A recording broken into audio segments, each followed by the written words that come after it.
नमस्कार. मी सर्वप्रथम सकाळ माध्यम समूह, विद्या उपक्रम आणि युनिक अकॅडमी या दोन्ही संस्थांच्या माध्यमातून तुम्हा सर्वांचं स्वागत करतो आणि थेट आपण विषयाला हात घालूया. फारसा वेळ न घालवता मी 1 तास सव्वा तास बोलतो आणि तरीही काही गोष्टी जर उरल्या असतील किंवा तुमच्या मनामध्ये काही शंका असतील तर आपण त्यालाही वेळ देणार आहोत. 30 ते 40 मिनटं किंवा कदाचित जास्तही वेळ आपल्याला त्यासाठी राखून ठेवता येईल. आजचा जो आपला विषय आहे UPSC आणि MPSC परीक्षांची तयारी, त्यातही मी विशेषतः फोकस ठेवणार आहे तो UPSCच्या परीक्षांवरती.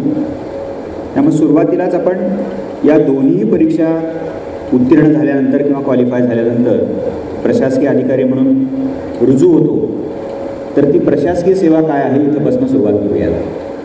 ती प्रशासकीय सेवा काय आहे या प्रश्नाचं उत्तर देताना 2 गोष्टी आपल्याला लक्षात ठेवाव्या लागतात. एक म्हणजे ज्या सेवेला प्रशासकीय सेवा किंवा सनदी सेवा असं म्हटलं जातं, तर तिचं नेमकं काम काय असतं. म्हणजे भारत हा लोकशाही व्यवस्था असलेला देश आहे आणि तिथं तुम्हाला वेगवेगळ्या प्रकारच्या संस्था कार्यरत असताना दिसतील. कायदे मंडळ आहे, कार्यकारी मंडळ आहे, न्याय मंडळ आहे. तर त्यातलं जे कार्यकारी मंडळ, ज्याला इंग्लिशमध्ये आपण एक्झिक्युटिव्ह असं मानतो, तर त्या एक्झिक्युटिव्हचाच एक महत्त्वाचा भाग म्हणजे आपली नोकरशाही आहे, म्हणजे ज्याला आपण ब्युरोक्रेसी असं मानतो. आणि त्या ब्युरोक्रेसी नावाच्या व्यापक घटकाचा एक उपघटक जो महत्त्वाचा आहे त्याला आपण सनदी सेवक किंवा सनदी सेवा, सिव्हिल सर्वंट्स किंवा सिव्हिल सर्व्हिस असं मानतो. तर ही सिव्हिल सर्व्हिस काय करत असते, तर एका बाजूला ती आपल्या देशाच्या कारभारामध्ये सातत्य, ज्याला आपण कंटिन्युटी असं मानतो, त्याची हमी देण्याचं काम करते. कारण आपणा सर्वांना माहिती आहे की जे आपले राज्यकर्ते लोकप्रतिनिधी असतात तर ते दर 5 वर्षांनी कदाचित त्याच्या आधीही सत्तेतनं पायउतार होऊ शकतात. तशी पॉसिबिलिटी नाकारता येत नाही. आपण मध्ये गेल्या 30 वर्षामध्ये म्हणजे 2014पर्यंतचा कालखंड बघितला, आपण 1985 पुढचा कालखंड, तर स्थिर सरकारांचा कालखंड आपल्या व्यवस्थेमध्ये नव्हता. त्या काळामध्ये आपल्याला असं दिसेल की जे कार्यकारी मंडळामधलं लोकप्रतिनिधींनी बनलेलं किंवा ज्याला आपण मंत्रिमंडळ असं मानतो, तो जो घटक होता तर तो स्थायित्वाचा अनुभव घेत नव्हता. वेळेस तुम्ही जर प्रशासन बघितलं तर इरेस्पेक्ट ऑफ पॉलिटिकल पार्टी, कुठला राजकीय पक्ष सत्तेत येतो येत नाही, किती दिवस राहतो किती दिवस राहत नाही वगैरे वगैरे, इरेस्पेक्ट ऑफ दॅट देशाचं प्रशासन मात्र 60 वर्ष असतील 65 वर्ष असतील, जो काय कार्यकाल त्या नोकरदाराचा असतो तो कार्यकाल पूर्ण होईपर्यंत तो नोकरशाहीचा भाग म्हणून काम करत असतो.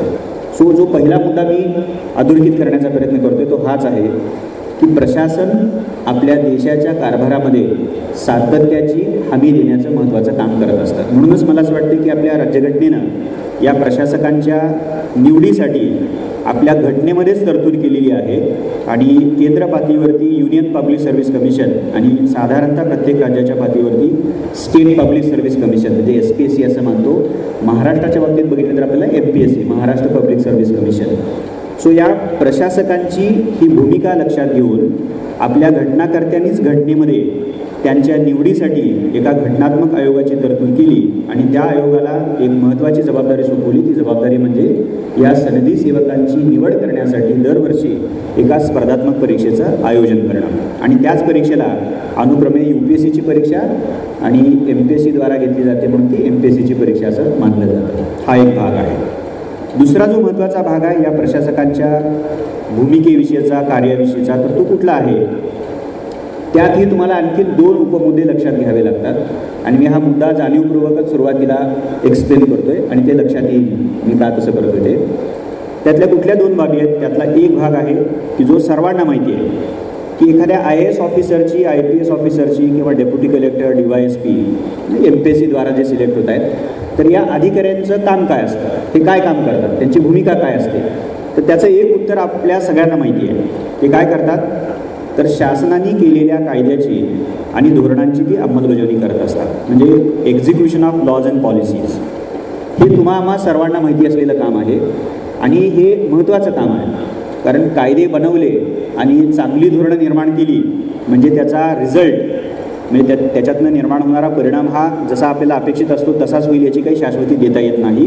कारण ज्या समाजामध्ये तुम्हाला या कायदे आणि धोरणांची अंमलबजावणी करावी लागते त्या समाजातनंही कदाचित त्या कायदे आणि धोरणांना वेगवेगळ्या प्रकारचे प्रतिसाद उमटू शकतात. सो अनेक प्रकारच्या आव्हानांचा सामना प्रशासकाला करावा लागतो. सो हे जरी माहिती असलेलं काम असलं तरी ते तितकं सोपं नाही. त्या बाबतीमध्ये अनेक आव्हानांचा सामना प्रशासकाला करावा लागतो. हा एक भाग आहे. या अंमलबजावणीच्या कामाबरोबरच दुसरे एक काम आपल्या सनदी सेवकांना किंवा शासकीय अधिकाऱ्यांना करावं लागतं आणि त्या कामाला थोडंसं कमी माहिती असलेलं काम म्हणूयात आपण त्याला, किंवा जे पडद्यामागनं राहून चालतं ते काम म्हणूयात, जे तुम्हा आम्हाला सहजासहजी दिसत नाही. म्हणजे तर ते कुठलं काम आहे ते तेवढंच महत्त्वाचं आहे. ते कुठलं काम आहे तर आपण साधारणतः असं मानतो की कायदे कोण करतं, म्हणजे भारत नावाच्या लोकशाही व्यवस्थेमध्ये म्हणजे हू मेक्स लॉ, म्हणजे कोण कायदे करतं. तर आपलं एक सरळ उत्तर ठरलेलं आहे, संसदेद्वारा कायदे केले जातात. म्हणजे आपले लोकप्रतिनिधी त्यांच्याद्वारा कायदे केले जातात.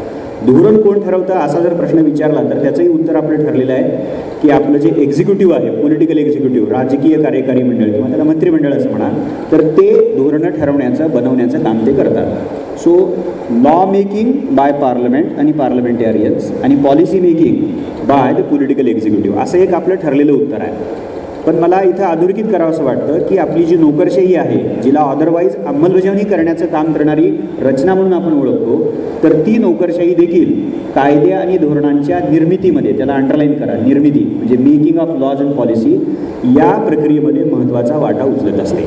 आता तुम्हाला असं वाटेल की कसं काय, तो कुठल्या रूपातला असतो, तर त्याचा एक भाग असा असतो की तुम्ही कॅबिनेट सेक्रेटरी, जो आपल्या नागरी सेवेमधला टॉपमोस्ट ऑफिसर असतो, तिथंपासून ते MPSC द्वारा गट बचं जे पद निवडलं जातं तिथंपर्यंत सगळी जर तुम्ही नोकरशाही बघितली तर ही नोकरशाही वेगवेगळ्या प्रकारच्या माहितीचं संकलन करत असते आणि ती माहिती आपल्या हायरार्कीमधल्या, आपल्या श्रेणी व्यवस्थेमधल्या वरच्या ग्रेडला पाठवत असते.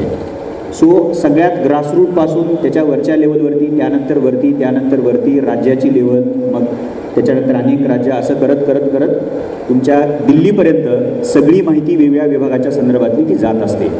मला असं वाटते की कायदे जेव्हा निर्माण केले जातात किंवा धोरण निर्माण करण्याचा विचार येतो तेव्हा त्या त्या क्षेत्राच्या बाबतीतली जी अधिकृत माहिती असते, ऑफिशियल माहिती असते, ती अत्यंत महत्त्वाचा रोल प्ले करते.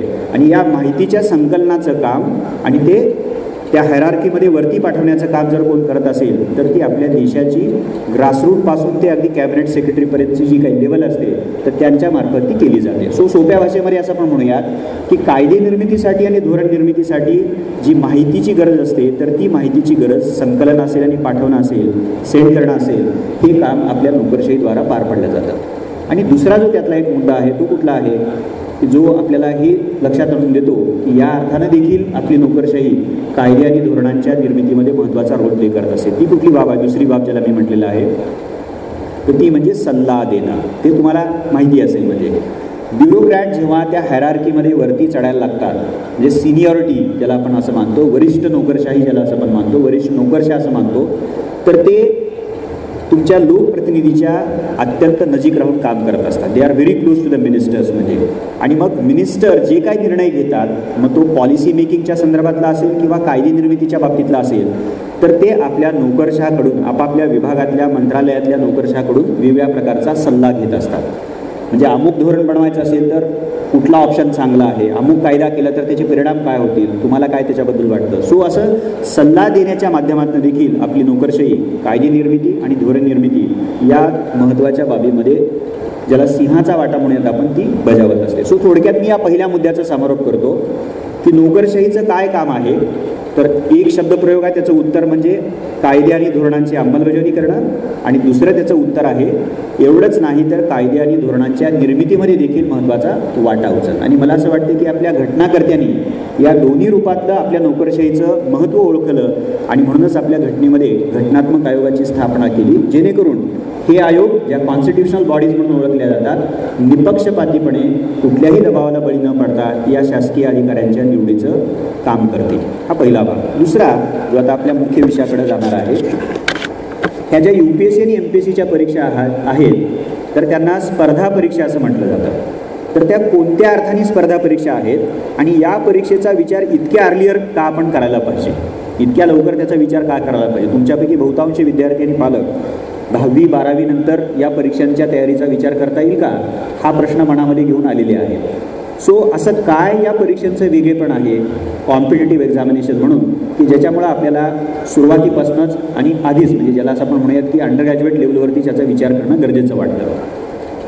पुढील 3-4 बाबी तुम्हाला या स्पर्धात्मक परीक्षेचं वेगळेपण अधोरेखित करणाऱ्या बाबी म्हणून लक्षात ठेवाव्या लागतात. त्यातली सगळ्यात पहिली जी बाब आहे, आणि कदाचित तुमच्यापैकी काही लोकांना माहिती असेल, ती द्विरुक्ती पण होईल एका अर्थाने, पण हरकत नाही, आपण सोयीसाठी म्हणून त्याचा उल्लेख करूयात. सगळ्यात महत्त्वाची जी पहिली बाब आहे की या परीक्षेमध्ये जेवढे विद्यार्थी बसतात या परीक्षा देण्यासाठी किंवा अर्ज करतात, तर असं काही आहे का याच्यामध्ये की परीक्षेचा अर्ज करणाऱ्या आणि प्रत्यक्ष परीक्षा देणाऱ्या विद्यार्थ्यांमध्ये जेवढे विद्यार्थी 35 किंवा 40% गुण प्राप्त करतील तेवढे सगळेच विद्यार्थी उत्तीर्ण होतील, जसं आपल्याला बाकीच्या परीक्षेमध्ये दिसतं, तर तसं या सिव्हिल सर्व्हिसमध्ये होताना दिसत नाही. सो मग किती टक्क्याची गरज आहे असं जर कुणी मला प्रश्न विचारला, सर किती टक्के मिळाले म्हणजे IAS होऊ शकतं, किती टक्के मिळाले म्हणजे DC होऊ शकतं, DYSP होऊ शकतं, किंवा कमीत कमी किती टक्के गुण प्राप्त केले म्हणजे एखादं पद प्राप्त होऊ शकतं, तर याचं उत्तर काय? याचं उत्तर मलाही देता येणार नाही, कारण अशी पूर्वनिर्धारित मेरिट नावाची संकल्पना या स्पर्धा परीक्षेमध्ये नाही. मग उत्तीर्ण होणं किंवा क्वालिफाय होणं किंवा न होणं हे कशावरती आधारित असतं, तर हे दोन्ही आयोग म्हणजे अनुक्रमे UPSC असेल किंवा MPSC असेल किंवा कुठल्याही राज्याचा लोकसेवा आयोग असेल, तर हे आयोग दरवर्षी आपली जाहिरात जी नमूद करतात किंवा पब्लिश करतात, तर त्या जाहिरातीमध्येच त्या वर्षी किती पदांची भरती केली जाणार आहे हे जाहीर करतात किंवा घोषित करतात. आणि ती जी पदांची संख्या असते, तर ती पदांची संख्या आपल्यासाठी एका अर्थाने मॅजिक फिगर येते. उदाहरण घेऊयात आपण की UPSCनं जर असं डिक्लेअर केलं जाहिरातीमध्ये की यावर्षी 1000 जागा भरल्या जाणार आहेत, 1000, तर मग जेवढे विद्यार्थी पूर्वपरीक्षेसाठी अर्ज करतील आणि प्रत्यक्ष पूर्वपरीक्षा देतील, मग ते 3 लाख असो, 4 लाख असो किंवा 5 लाख असो, तो नंबर महत्त्वाचा नाही आहे. नंबर कुठला महत्त्वाचा आहे? जाहिरातीमधला 1000 हा नंबर महत्त्वाचा आहे. मग जेवढे विद्यार्थी प्रत्यक्षात पूर्वपरीक्षा लिहितील किंवा देतील, त्यातले किती विद्यार्थी पूर्वपरीक्षा पात्र होऊन पुढच्या टप्प्यावरती म्हणजे मुख्य परीक्षेसाठी पात्र होतील, असं जर का प्रश्न विचारला तर त्याचं उत्तर काय? तर UPSCनं त्याचं ठरवून दिलेलं प्रपोर्शन किंवा रेशो किंवा प्रमाण ज्याला म्हणूयात ते हे आहे की जाहिरातीत डिक्लेअर केलेल्या जागा गुणिले 12 किंवा 13. सो 1000 पदं जर भरली जाणार असतील तर 1000 गुणिले 12 किंवा 13 म्हणजे 12,000 किंवा 13,000. सो जेवढे विद्यार्थी प्रत्यक्ष पूर्वपरीक्षा देतील त्यावर्षी, ज्यावर्षी 1000 जागा भरल्या जाणार आहेत, त्या विद्यार्थ्यांमधनं अल्टिमेटली किती विद्यार्थी पूर्वपरीक्षेतनं पात्र होऊन पुढं जातील, तर 12 किंवा 13,000 विद्यार्थी. सो सबसिक्वेंटली काय होईल की ते 12 किंवा 13,000 विद्यार्थी जे पूर्वपरीक्षा पात्र झालेले आहेत ते मुख्य परीक्षा लिहितील, आणि त्या 13,000तील किती विद्यार्थी पुढच्या टप्प्यावरती जातील, ज्याला फायनल टप्पा असं म्हणलेलं आहे. तो फायनल टप्पा म्हणजे मुलाखतीचा आहे. तर इथं पुन्हा तो 1000 जो मॅजिक फिगर आहे ती महत्त्वाची आहे. आणि मुलाखतीसाठी जे प्रपोर्शन आयोगाने ठरवलेलं आहे, म्हणजे मुख्य परीक्षा पात्र होऊन मुलाखतीसाठी किती विद्यार्थी बोलले जातात, त्याच्यासाठीचा जो रेशो किंवा प्रमाण आहे तर ते 3 आहे. म्हणजे 1000 गुणिले 3 म्हणजे 3000. सो त्याचा अर्थ असा झाला की 13,000 विद्यार्थ्यांनी जर मुख्य परीक्षा दिली तर त्यातले केवळ 3000 विद्यार्थी मुलाखतीसाठी बोलवले जातील. अल्टिमेटली अंतिमता काय होईल? 3000 विद्यार्थी मुलाखत देतील आणि त्या 3000 विद्यार्थ्यांपैकी केवळ 1000 विद्यार्थ्यांचं सिलेक्शन होईल. आता हे एवढं थोडंसं मी विस्तारानं यासाठी सांगितलं, यातनं तुम्हाला अंदाज आलेला असेल की समजा जर 3 ते 4 लाख विद्यार्थी पूर्वपरीक्षेला अर्ज करत असतील आणि सगळेच्या सगळे पूर्वपरीक्षा देत असतील, तर त्यातून अंतिमता जो अंतिम निकाल जाहीर केला जातो किंवा घोषित केला जातो त्यात 1000 विद्यार्थ्यांचं सिलेक्शन होतं. सो यातनं तुम्हाला ही गोष्ट लक्षात येईल की ही स्पर्धात्मक परीक्षा म्हणजे शब्दशः स्पर्धात्मक परीक्षा आहे. Literally it is a competitive examination की जिथं 35 किंवा 40% गुण प्राप्त केले म्हणजे तुम्ही उत्तीर्ण व्हाल याची कुठल्याच प्रकारची खात्री नसते. मग त्याचं उत्तर काय द्यायला पाहिजे? पहिल्या टप्प्यावरती 13,000मध्ये, दुसऱ्या टप्प्यावरती 3,000मध्ये आणि तिसऱ्या टप्प्यामध्ये त्या 1000 नावाच्या मॅजिक फिगरमध्ये तुम्हाला उत्तीर्ण होण्यासाठी किंवा येण्यासाठी तुम्ही त्याच्यामध्ये याल, यासाठी तुम्हाला प्रयत्न करावे लागतात. सो पहिला जो वेगळेपणाचा मुद्दा आहे तो हा आहे की इथं 35 किंवा 40 किंवा 45 किंवा 50% असं कुठल्याही प्रकारचं पूर्वनिर्धारित मेरिट किंवा गुणवत्ता इथं डिफाईन केलेली नसते. हा एक भाग. दुसरा जो फार महत्त्वाचा आहे की ही अशी एक परीक्षा आहे की ती वेगवेगळ्या टप्प्यांनी बनलेली आहे, ज्याच्याबद्दल मी बोलतोच विस्तारानं पुढं. पूर्वपरीक्षा, मुख्य परीक्षा आणि मुलाखत असे 3 टप्पे आहेत. मी आत्ता फक्त त्याची प्राथमिक माहिती देतो, पुढं आपण डिटेलमध्ये बघूया. पूर्वपरीक्षेचा जेव्हा तुम्ही विचार करता ते पूर्वपरीक्षा अगदी सोप्या भाषेमध्ये सांगायचं असेल तर UPSC पूर्वपरीक्षेमध्ये किंवा MPSC पूर्वपरीक्षेमध्ये तुम्हाला एक अक्षरही लिहायचं नसतं. प्रश्न आहे, प्रश्नाच्या खाली ऑप्शन्स आहेत आणि त्यातला अ ब क ड जो काय आहे ABCD त्यातला जो करेक्ट ऑप्शन तुम्हाला वाटतो त्या ऑप्शनचं ते सर्कल तुम्हाला डार्क करायचं आहे. म्हणजे त्याला छायांकित तुम्हाला करायचं आहे. सो फारच सोप्या भाषेमध्ये पूर्वपरीक्षेबद्दल सांगायचं असेल तर UPSC आणि MPSCची पूर्वपरीक्षा ही एकही अक्षर तुमच्याकडनं लिहिणं अपेक्षित न करणारी, म्हणजेच तिला वस्तुनिष्ठ स्वरूपाची अशी परीक्षा म्हटलेलं आहे. तिथे तुम्हाला काही लिहायचं नाही, ऑब्जेक्टिव्ह टाईपची ती परीक्षा आहे. वेळेस मुख्य परीक्षा जर तुम्ही बघितलं, विशेषतः UPSCची जी 1750 गुणांसाठी आहे, तर ती UPSCची मुख्य परीक्षा UPSC मेन्स ही पूर्णपणे रिटन टेस्ट आहे, म्हणजे ती लेखी परीक्षा आहे. तिथं तुम्हाला 5 गुण, 10 गुण, 12.5 गुण, 15 गुण, 20 गुण, 25 गुण आणि निबंधाचा जेव्हा तुम्ही विचार करता तेव्हा 125 गुण, 125 मार्क्स, अशा 5 पासून 125 म्हणजे 5 to 125 अशा वेगवेगळ्या गुणसंख्येसाठी उत्तरं लिहावी लागतात. आणि एवढंच नाही तर या मुख्य परीक्षेमध्ये तुम्हाला शब्दमर्यादा पण आयोगानं दिलेली असते. म्हणजे 50 शब्दापासून ते 1000-1200 शब्दापर्यंत अशा वेगवेगळ्या शब्दमर्यादेमध्ये तुम्हाला उत्तरं लिहायची असतात. सो सोप्या भाषेमध्ये आपण कन्क्लूड करूयात की UPSCची मुख्य परीक्षा विद्यार्थ्यांकडून लेखनाची अपेक्षा करते, कारण तिचं स्वरूपच लेखी आणि डिस्क्रिप्टिव्ह अशा प्रकारचं आहे. शेवटचा जो टप्पा UPSC मधला आहे तो म्हणजे मुलाखत. मुलाखत आणखीन सिम्पली सांगायचं झालं तर मुलाखत ही तोंडी परीक्षा आहे, प्रत्यक्ष घेतली जाणारी परीक्षा आहे. तिथं पॅनल असतं, त्या पॅनलच्या समोर तुम्ही बसता, तुमची व्यक्तिगत माहिती त्या पॅनलच्या समोर असते. त्या व्यक्तिगत माहितीच्या आधारे पॅनल तुम्हाला काही प्रश्न विचारतात आणि तुम्ही म्हणजे सनदी सेवक होण्यासाठी सक्षम आहात किंवा नाही, तुमच्यामध्ये ती क्षमता, ती ॲबिलिटी आहे किंवा नाही, हे तुमच्या व्यक्तिगत माहिती असेल किंवा चालू घडामोडी असतील, अशा अनेक प्रश्नांच्या आधारे ते मुलाखत मंडळ त्याची चाचपणी करत असतात. सो मुलाखत तिचं स्वरूप हे तोंडी परीक्षेचं आहे. सो प्रिलिम्स वस्तुनिष्ठ स्वरूपाची आहे, जिथे एक अक्षरही लिहायचं नाही. मेन्स पूर्णपणे लेखी परीक्षा आहे आणि मुलाखत ही तोंडी परीक्षा आहे.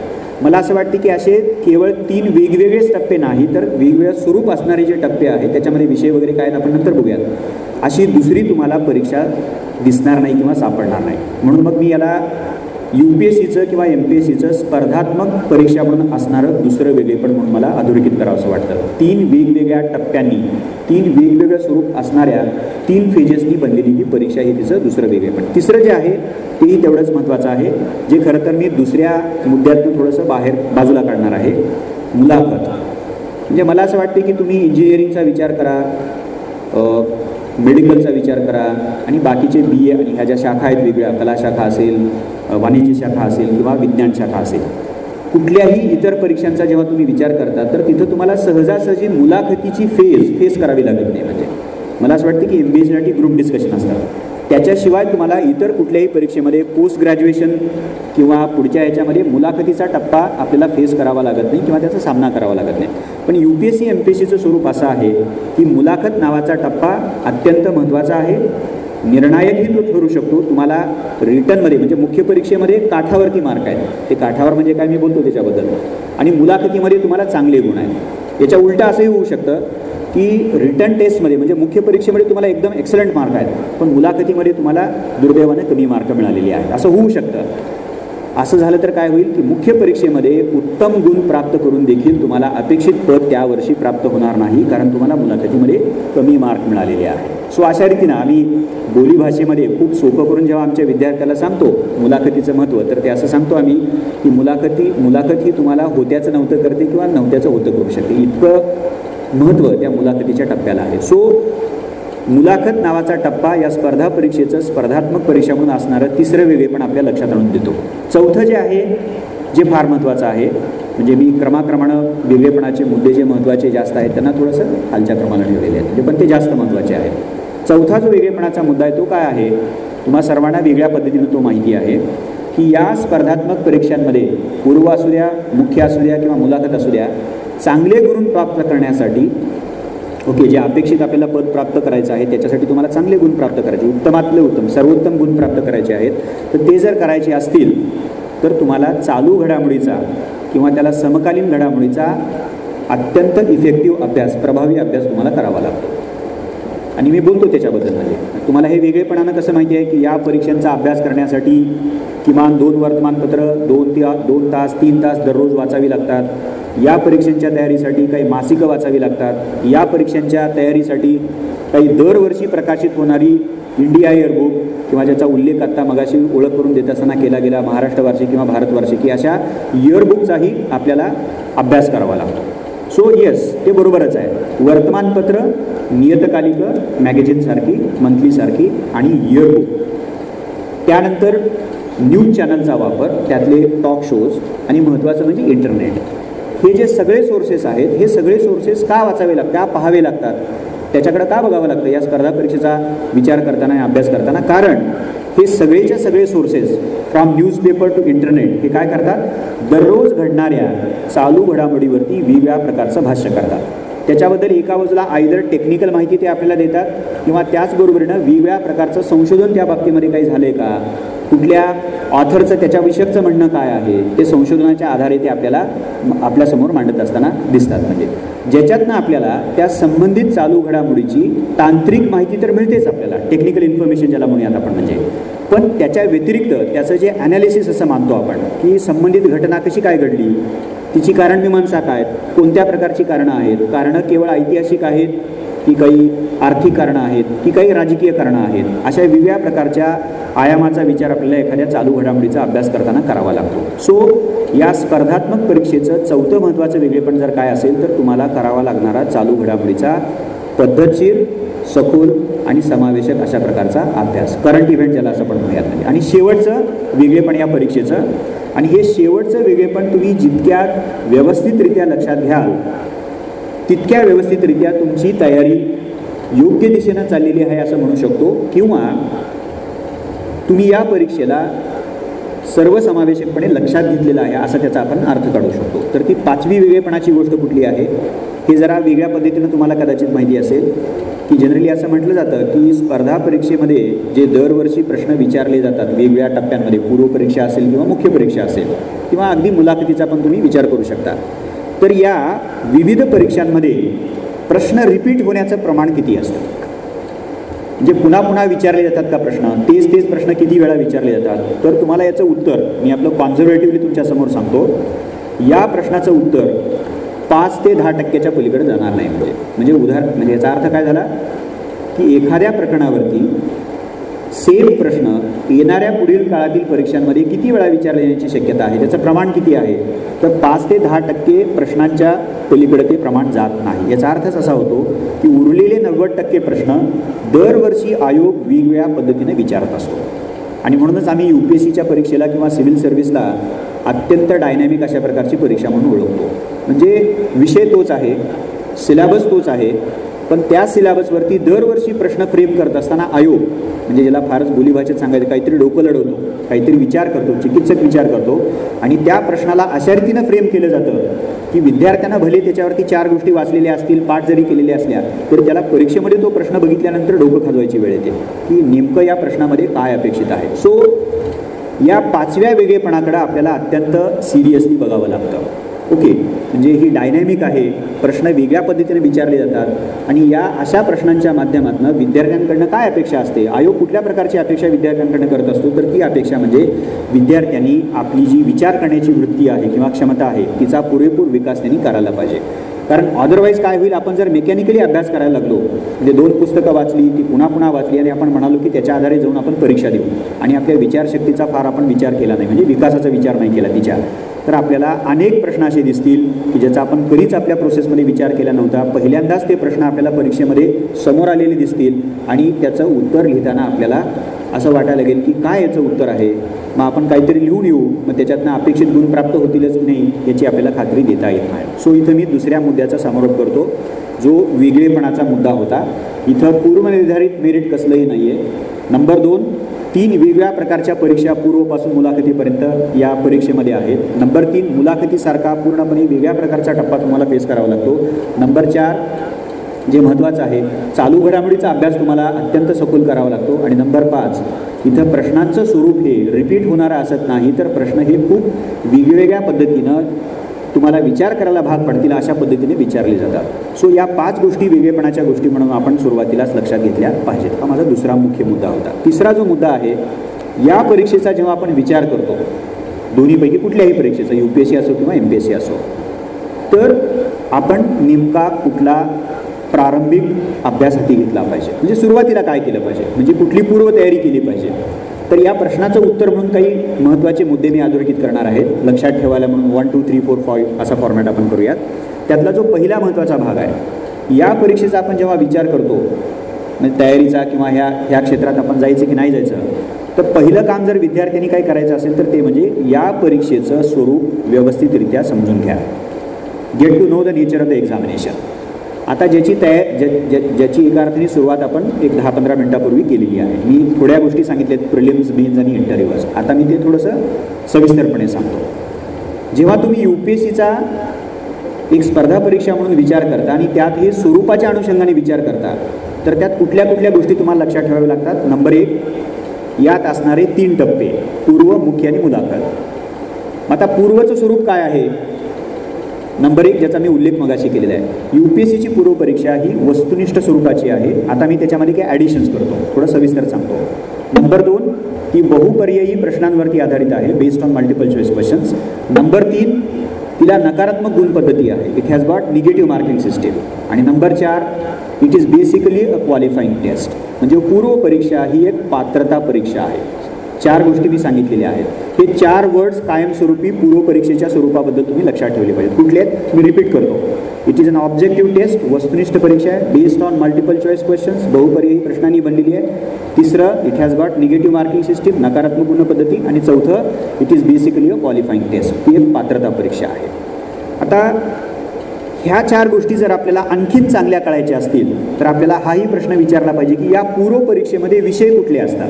तर 2 विषय असतात. त्यातला पहिला जो महत्त्वाचा विषय तो म्हणजे जनरल स्टडीज, सामान्य अध्ययन. ओके, GS असं त्याचं शॉर्ट फॉर्म आहे, ज्याच्यामध्ये सिलेबस काय आहे? हिस्ट्री आहे, जॉग्रफी आहे, इकॉनॉमी आहे, पॉलिटी आहे, त्याच्यानंतर करंट इव्हेंट्स आहेत, सायन्स अँड टेक्नॉलॉजी आहे, इकॉलॉजी आहे. असे 5 ते 6 हेड्स किंवा विषय म्हणूया ज्याला आपण पूर्व परीक्षेतील GS नावाच्या सामान्य अध्ययन नावाच्या विषयामध्ये समाविष्ट केलेले आहेत. आणि जो दुसरा विषय आहे ज्याला सिव्हिल सर्व्हिसेस ॲप्टिट्यूड टेस्ट, नागरी सेवा कल चाचणी असा दुसरा विषय म्हणून ओळखलं जातं किंवा कधीकधी त्याला GS2 असंही म्हटलं जातं. तर हा जो CSAT आहे, नागरी सेवा कल चाचणी नावाचा पेपर, तर त्याच्यामध्ये पुढील घटक आहेत. सिलेबस काय जर ब्रॉडली सांगायचं असेल तर त्याच्यामध्ये कॉम्प्रिहेन्शन आहे, म्हणजे आपल्याला त्याची सवय 10वी-12वीच्या लेवलवरती असते. म्हणजे परिच्छेद, पॅसेजेस दिलेले असतात, अनसीन पॅसेजेस, आणि त्या पॅसेजेसवरती आधारित काही प्रश्न असतात. त्या प्रश्नाची तुम्हाला दिलेल्या पर्यायातनं उत्तर शोधायचं असतं. सो कॉम्प्रिहेन्शन, आकलन क्षमता. दुसरे कॉम्प्रिहेन्शन CSATमध्ये असतं, ते कॉम्प्रिहेन्शन तुमच्या इंग्रजी भाषेचं आकलन तपासतं. So comprehension in English language, म्हणजे तिथं इंग्रजीमधले परिच्छेद असतात आणि त्यावर आधारित तुम्हाला पुन्हा प्रश्न आहेत, त्याचे पर्याय आहेत आणि त्यातून तुम्हाला जे करेक्ट उत्तर आहे ते उत्तर शोधायचं आहे. सो 2 प्रकारचं आकलन आहे, एक जनरल कॉम्प्रिहेन्शन आहे आणि दुसरं आहे कॉम्प्रिहेन्शन इन इंग्लिश लँग्वेज. याच्या खेरीज पुढचे जे घटक CSATमध्ये आहेत ते कुठले आहेत? डिसिजन मेकिंग ॲबिलिटी, म्हणजे विद्यार्थ्याकडं निर्णय क्षमता आहे की नाही. सिच्युएशनल प्रश्न दिले जातात आणि त्या सिच्युएशनल प्रश्नावर आधारित काही तुम्हाला पर्याय दिले जातात आणि त्या पर्यायातनं एखादा पर्याय तुम्हाला निवडायचा असतो. इट इज म्हणजे ज्याला आपण सोप्या भाषेमध्ये these questions basically seek to test the decision making ability of a candidate, म्हणजे एखाद्या विद्यार्थ्याकडे निर्णय घेण्याची क्षमता आहे किंवा नाही हे तपासणारे ते प्रश्न असतात. नंबर 4, बेसिक न्यूमरसी, मूलभूत अंकगणित नावाचा एक महत्त्वाचा कॉम्पोनंट CSATमध्ये. मूलभूत बेसिक अंकगणित. त्याच्याखेरीज जनरल मेंटल ॲबिलिटी, सामान्य बुद्धिमापन चाचणी, तुमच्यापैकी काही लोकांना ते माहिती असेल. आणि त्याखेरीज जो एक महत्त्वाचा कॉम्पोनंट असतो CSATमध्ये तो म्हणजे डेटा इंटरप्रिटेशन, सामग्रीचं विश्लेषण. सो 2 प्रकारचं कॉम्प्रिहेन्शन, डिसिजन मेकिंग ॲबिलिटी, त्याच्यानंतर basic numeracy, general mental ability आणि डेटा इंटरप्रिटेशन, हे 6 ते 7 घटक तुम्हाला CSATमध्ये दिसतात. आता या 2 विषयांना गुण किती आहेत? मी प्रिलिम्सबद्दल बोलतोय, थोडंसं सविस्तर बोलतोय, टेक्निकल होते थोडंसं, पण आपण घेऊयात, त्याला वाइंडअप करूयात लवकर. ह्या 2 विषयांना प्रत्येकी 200 गुण आहेत. सो UPSCची पूर्व परीक्षा ही एकूण 400 गुणांची आहे. आता यातील जो CSAT नावाचा पेपर आहे तर तो गेल्या 2 वर्षापासून क्वालिफाईंग पेपर केलेला आहे. म्हणजे त्याचा अर्थ असा आहे की या CSATला असणाऱ्या 200 गुणांपैकी तुम्हाला फक्त 33% गुण प्राप्त करायचे आहेत, 33%. याचा अर्थ काय झाला? 200 पैकी 66 गुण तुम्हाला मिळवायचे आहेत. एकदा का तुम्ही CSATमध्ये 66 गुण मिळवले की मग तुमचा जो GS नावाचा पेपर आहे, ज्याच्यामध्ये हिस्ट्रीपासून सायन्स अँड टेक्नॉलॉजीपर्यंत वेगवेगळे विषय घटक म्हणून समाविष्ट केलेले आहेत, त्या विषयाला असणाऱ्या 200 गुणापैकी तुम्हाला किती गुण प्राप्त झालेले आहेत त्यावरती तुम्ही पूर्व परीक्षा पास होता की नाही होता, क्वालिफाय होता की नाही होता हे ठरतं. पण समजा असं झालं की एखाद्या विद्यार्थ्याला CSATमध्ये जे 33% गुण अपेक्षित असतात म्हणजे गरजेचे असतात त्याच्यापेक्षा कमी गुण मिळाले आणि GSमध्ये एक्सलंट स्कोर आहे, तर त्याचा काही उपयोग नाही. कारण त्याचा अर्थ असा होतो की तुम्ही CSAT नावाच्या क्वालिफाईंग पेपरमध्ये क्वालिफायच होऊ शकला नाहीत. त्यामुळे irrespective of whatever score you secure in the GS पेपर, you are declared by UPSC as a disqualified candidate. त्यामुळे हे कायम लक्षात ठेवा की CSAT नावाच्या विषयामध्ये जो 200 मार्कांसाठी विषय आहे त्यातले किमान 66 गुण मला प्राप्त करायचे आहेत. आणि तो पेपर काय फार अवघड असतो अशातला काही भाग नाही. You don't worry about that. हा एक भाग. याचाच अर्थ असा होतो की प्रिलिम्समधला जो GS नावाचा सब्जेक्ट आहे ज्याला 200 गुण आहेत तो तुमच्या मेरिटचं काय करतो, निर्धारण करतो. म्हणून तुम्हाला फोकस ऑब्वियसली GS नावाच्या विषयावरती ठेवावा लागतो आणि ज्याच्यामध्ये तुम्ही टार्गेट ठेवायला पाहिजे की जनरल 100 गुण मिळत असतील तर मला 110 गुण कसे प्राप्त करता येतील, 115 प्राप्त करता येतील का, 200 पैकी 120 करता येतील का. कारण किती स्कोर सेफ आहे किंवा कोणता स्कोर सेफ आहे हे कोणालाच कधी सांगता येत नाही. कारण दरवर्षीच्या प्रश्नपत्रिका बदलत असतात, त्याची काठिण्य पातळी बदलत असते आणि दरवर्षी बसणारे जे विद्यार्थी असतात तर त्यांची तयारी दरवर्षी कमी होत असेल की जास्त वाढत असेल, इफेक्टिव्ह होत असेल तर ती इफेक्टिव्हच होत असणार. त्यामुळं कॉम्पिटिशनमध्ये देखील दरवर्षी भर पडत असते. त्यामुळे या सगळ्या बाबींचा विचार करून जनरली जर समजा 100 असं उत्तर येत असेल तर आपण वी शुड प्रिपेअर फॉर 110. म्हणजे आपलं टार्गेट काय असलं पाहिजे, जनरलपेक्षा 10-15 गुण आपल्याला जास्त प्राप्त करता येतील का याचा आपण विचार केला पाहिजे. सो 2 विषय प्रत्येकी 200 गुण, त्यातला एक विषय क्वालिफाईंग. याचाच अर्थ GS नावाच्या विषयाला अत्यंत महत्त्वाचं काय स्थान आहे. या बाबी आपण प्रिलिम्सच्या बाबतीमध्ये लक्षात घेतल्या. आता शेवटचा भाग मी प्रिलिम्सच्या बाबतीमध्ये सांगतो. जर ही प्रिलिम्स 2 विषयांनी बनलेली ज्यात GSला निर्णायक महत्त्व असेल, जी वस्तुनिष्ठ बहुपर्यायी प्रश्नांनी बनलेली, नकारात्मक गुण पद्धती असलेली आणि पात्रता चाचणी असेल तर मग अभ्यास करताना काय काय गोष्टी लक्षात ठेवल्या पाहिजेत. तर याचं उत्तर आपल्याला 2 गोष्टींना घेता येतं पाहिजे किंवा शोधता येतं. त्यातलं एक म्हणजे मी अभ्यास कसा करायला पाहिजे पूर्वपरीक्षेचा, तर याचं एक उत्तर तुम्ही पूर्वपरीक्षेच्या जुन्या ज्या प्रश्नपत्रिका असतात त्या प्रश्नपत्रिका बारकाईनं बघून शोधायला पाहिजे.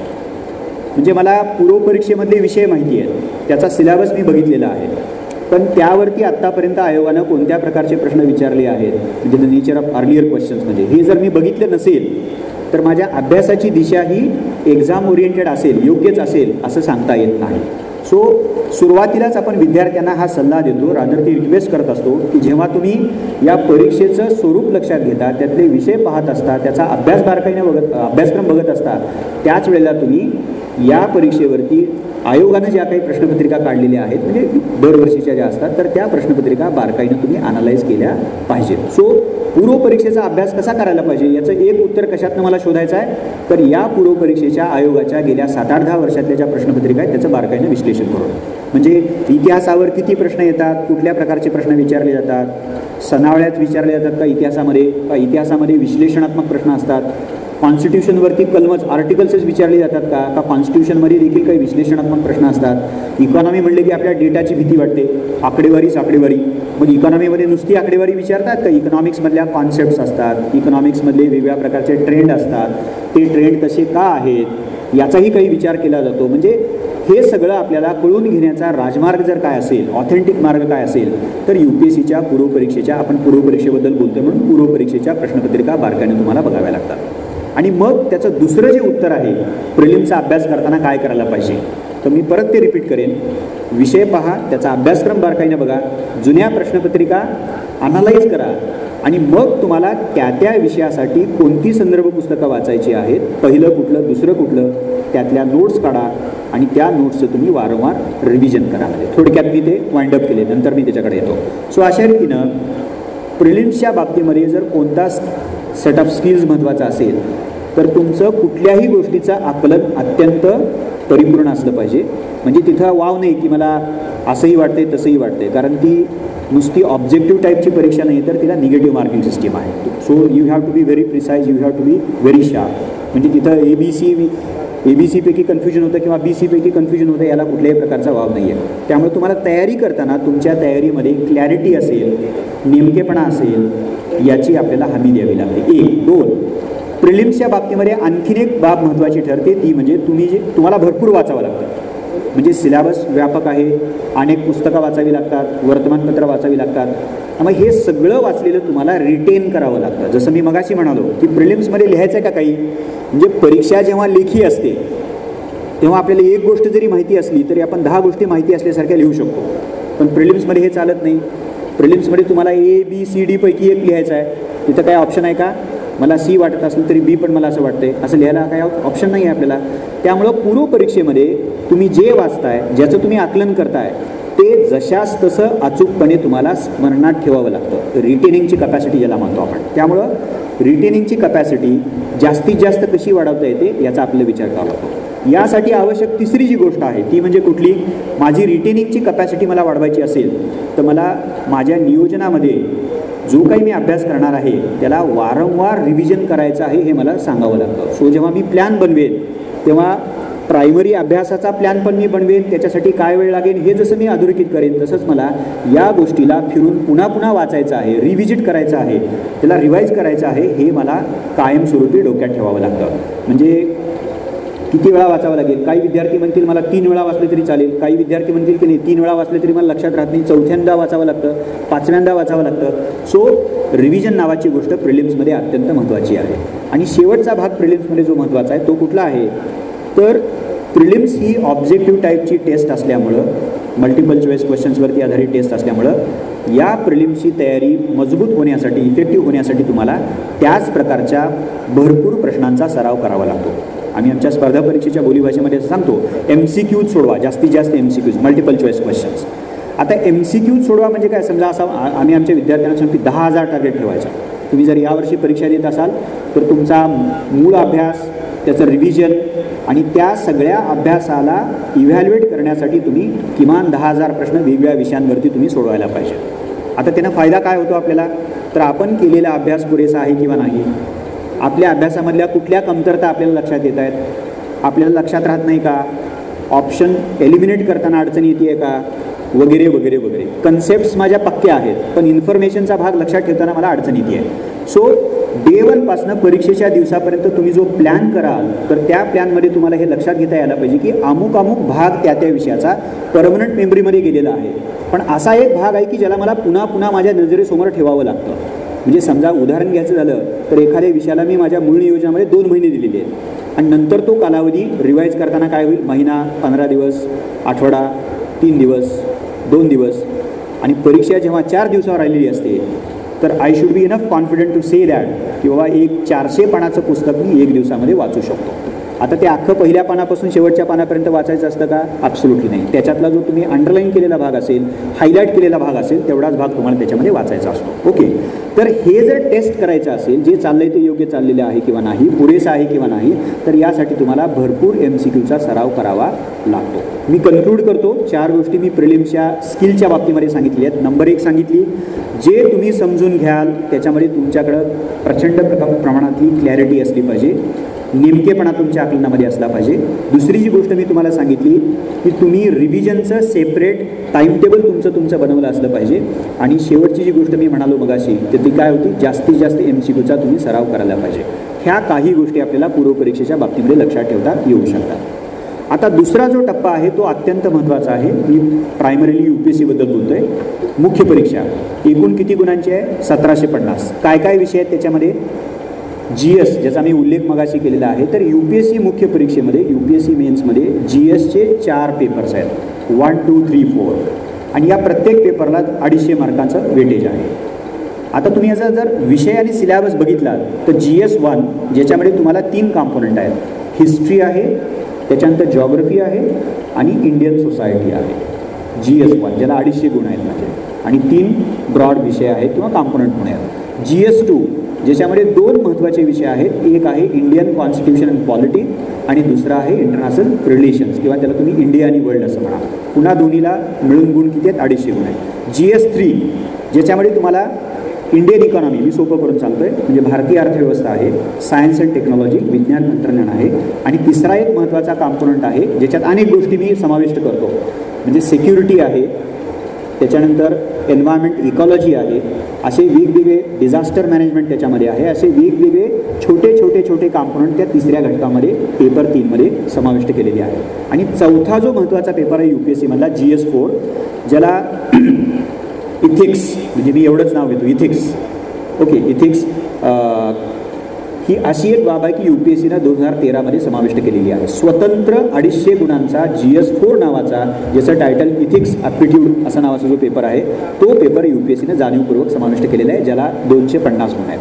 आता त्याच्यात काय विषय आहेत असं जर तुम्ही मला विचारलं तर मी असं सांगेन की काही इथिक्सच्या बाबतीतल्या मूलभूत संकल्पना आहेत, म्हणजे व्हॅल्यूज म्हणजे काय, मॉरल्स म्हणजे काय, इथिक्स म्हणजे काय, अशा बेसिक कॉन्सेप्ट आहेत.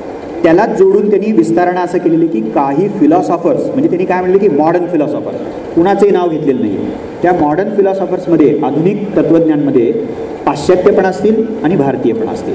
ओके, सो हा दुसरा कॉम्पोनंट आहे. याच्याखेरीज केस स्टडी नावाचा, म्हणजे काही केसेस दिलेल्या असतात, सिच्युएशन्स दिलेल्या असतात, त्याचा एक परिच्छेद असतो आणि मग त्या परिच्छेदावर आधारित तुम्हाला काही प्रश्न विचारले जातात आणि त्या प्रश्नाची तुम्हाला डिस्क्रिप्टिव्ह उत्तरं त्या इथिक्सच्या पेपरमध्ये तुम्हाला लिहावी लागतात. ओके, सो बेसिक कॉन्सेप्ट, त्याच्यानंतर फिलॉसॉफर्स आणि केस स्टडीज मी अगदी थोडक्यात सांगितलेलं आहे, मी फार विस्तारानं GS4बद्दल बोललेलं नाही आहे. म्हणजे सो आता मी या सगळ्या गोष्टींना रिपीट करतो. GS1 history geography society, GS2 Indian constitution polity international relations किंवा इंडिया आणि world, GS3 economy science and technology, security disaster management ecology आणि GS4 इथिक्स अँड मोरॅलिटी. एवढंच मी सोपं करतो. प्रत्येकाला 250 गुण आहेत. असे GS नावाच्या विषयाला 1000 गुण UPSC मेन्समध्ये राखीव ठेवलेले आहेत. याच्याखेरीज UPSCमध्ये तुम्हाला एक ऑप्शनल विषय निवडायचा असतो, वैकल्पिक विषय.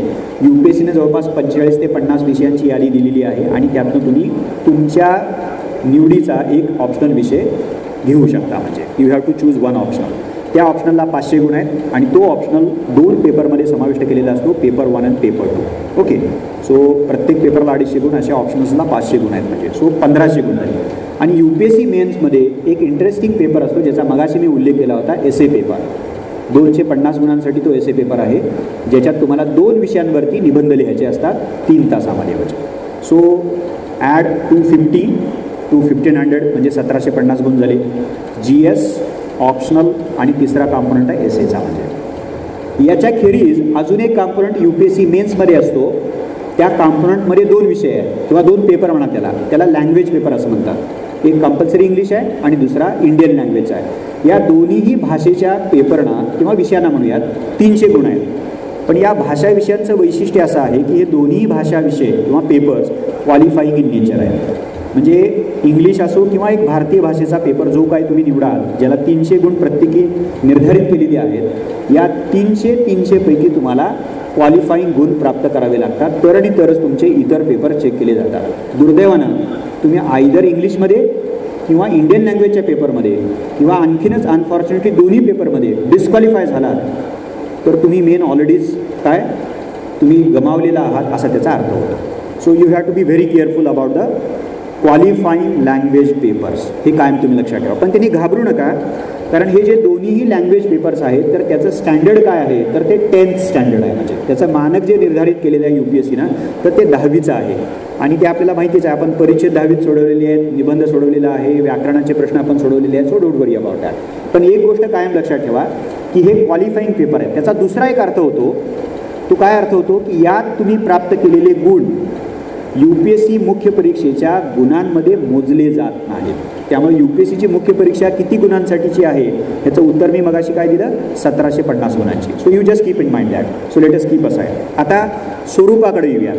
मुख्य परीक्षेमध्ये एकूण 3 मेजर टायटल्स आहेत, मेगा टायटल्स आहेत, GS, ऑप्शनल आणि एसे. नंबर 1. नंबर 2, ह्याचा सिलेबस आयोगाने दिलेला आहे. फक्त एसेचा सिलेबस नसतो, पण ऑप्शनलचा सिलेबस दिला आहे आणि GSचा सिलेबस दिलेला आहे, जो मी थोडक्यात त्याचा उल्लेख केलेला. नंबर 2. नंबर 3, ही संपूर्ण मुख्य परीक्षा ज्याचा मी मगाशी पण उल्लेख केलेला आहे लेखी स्वरूपाची आहे.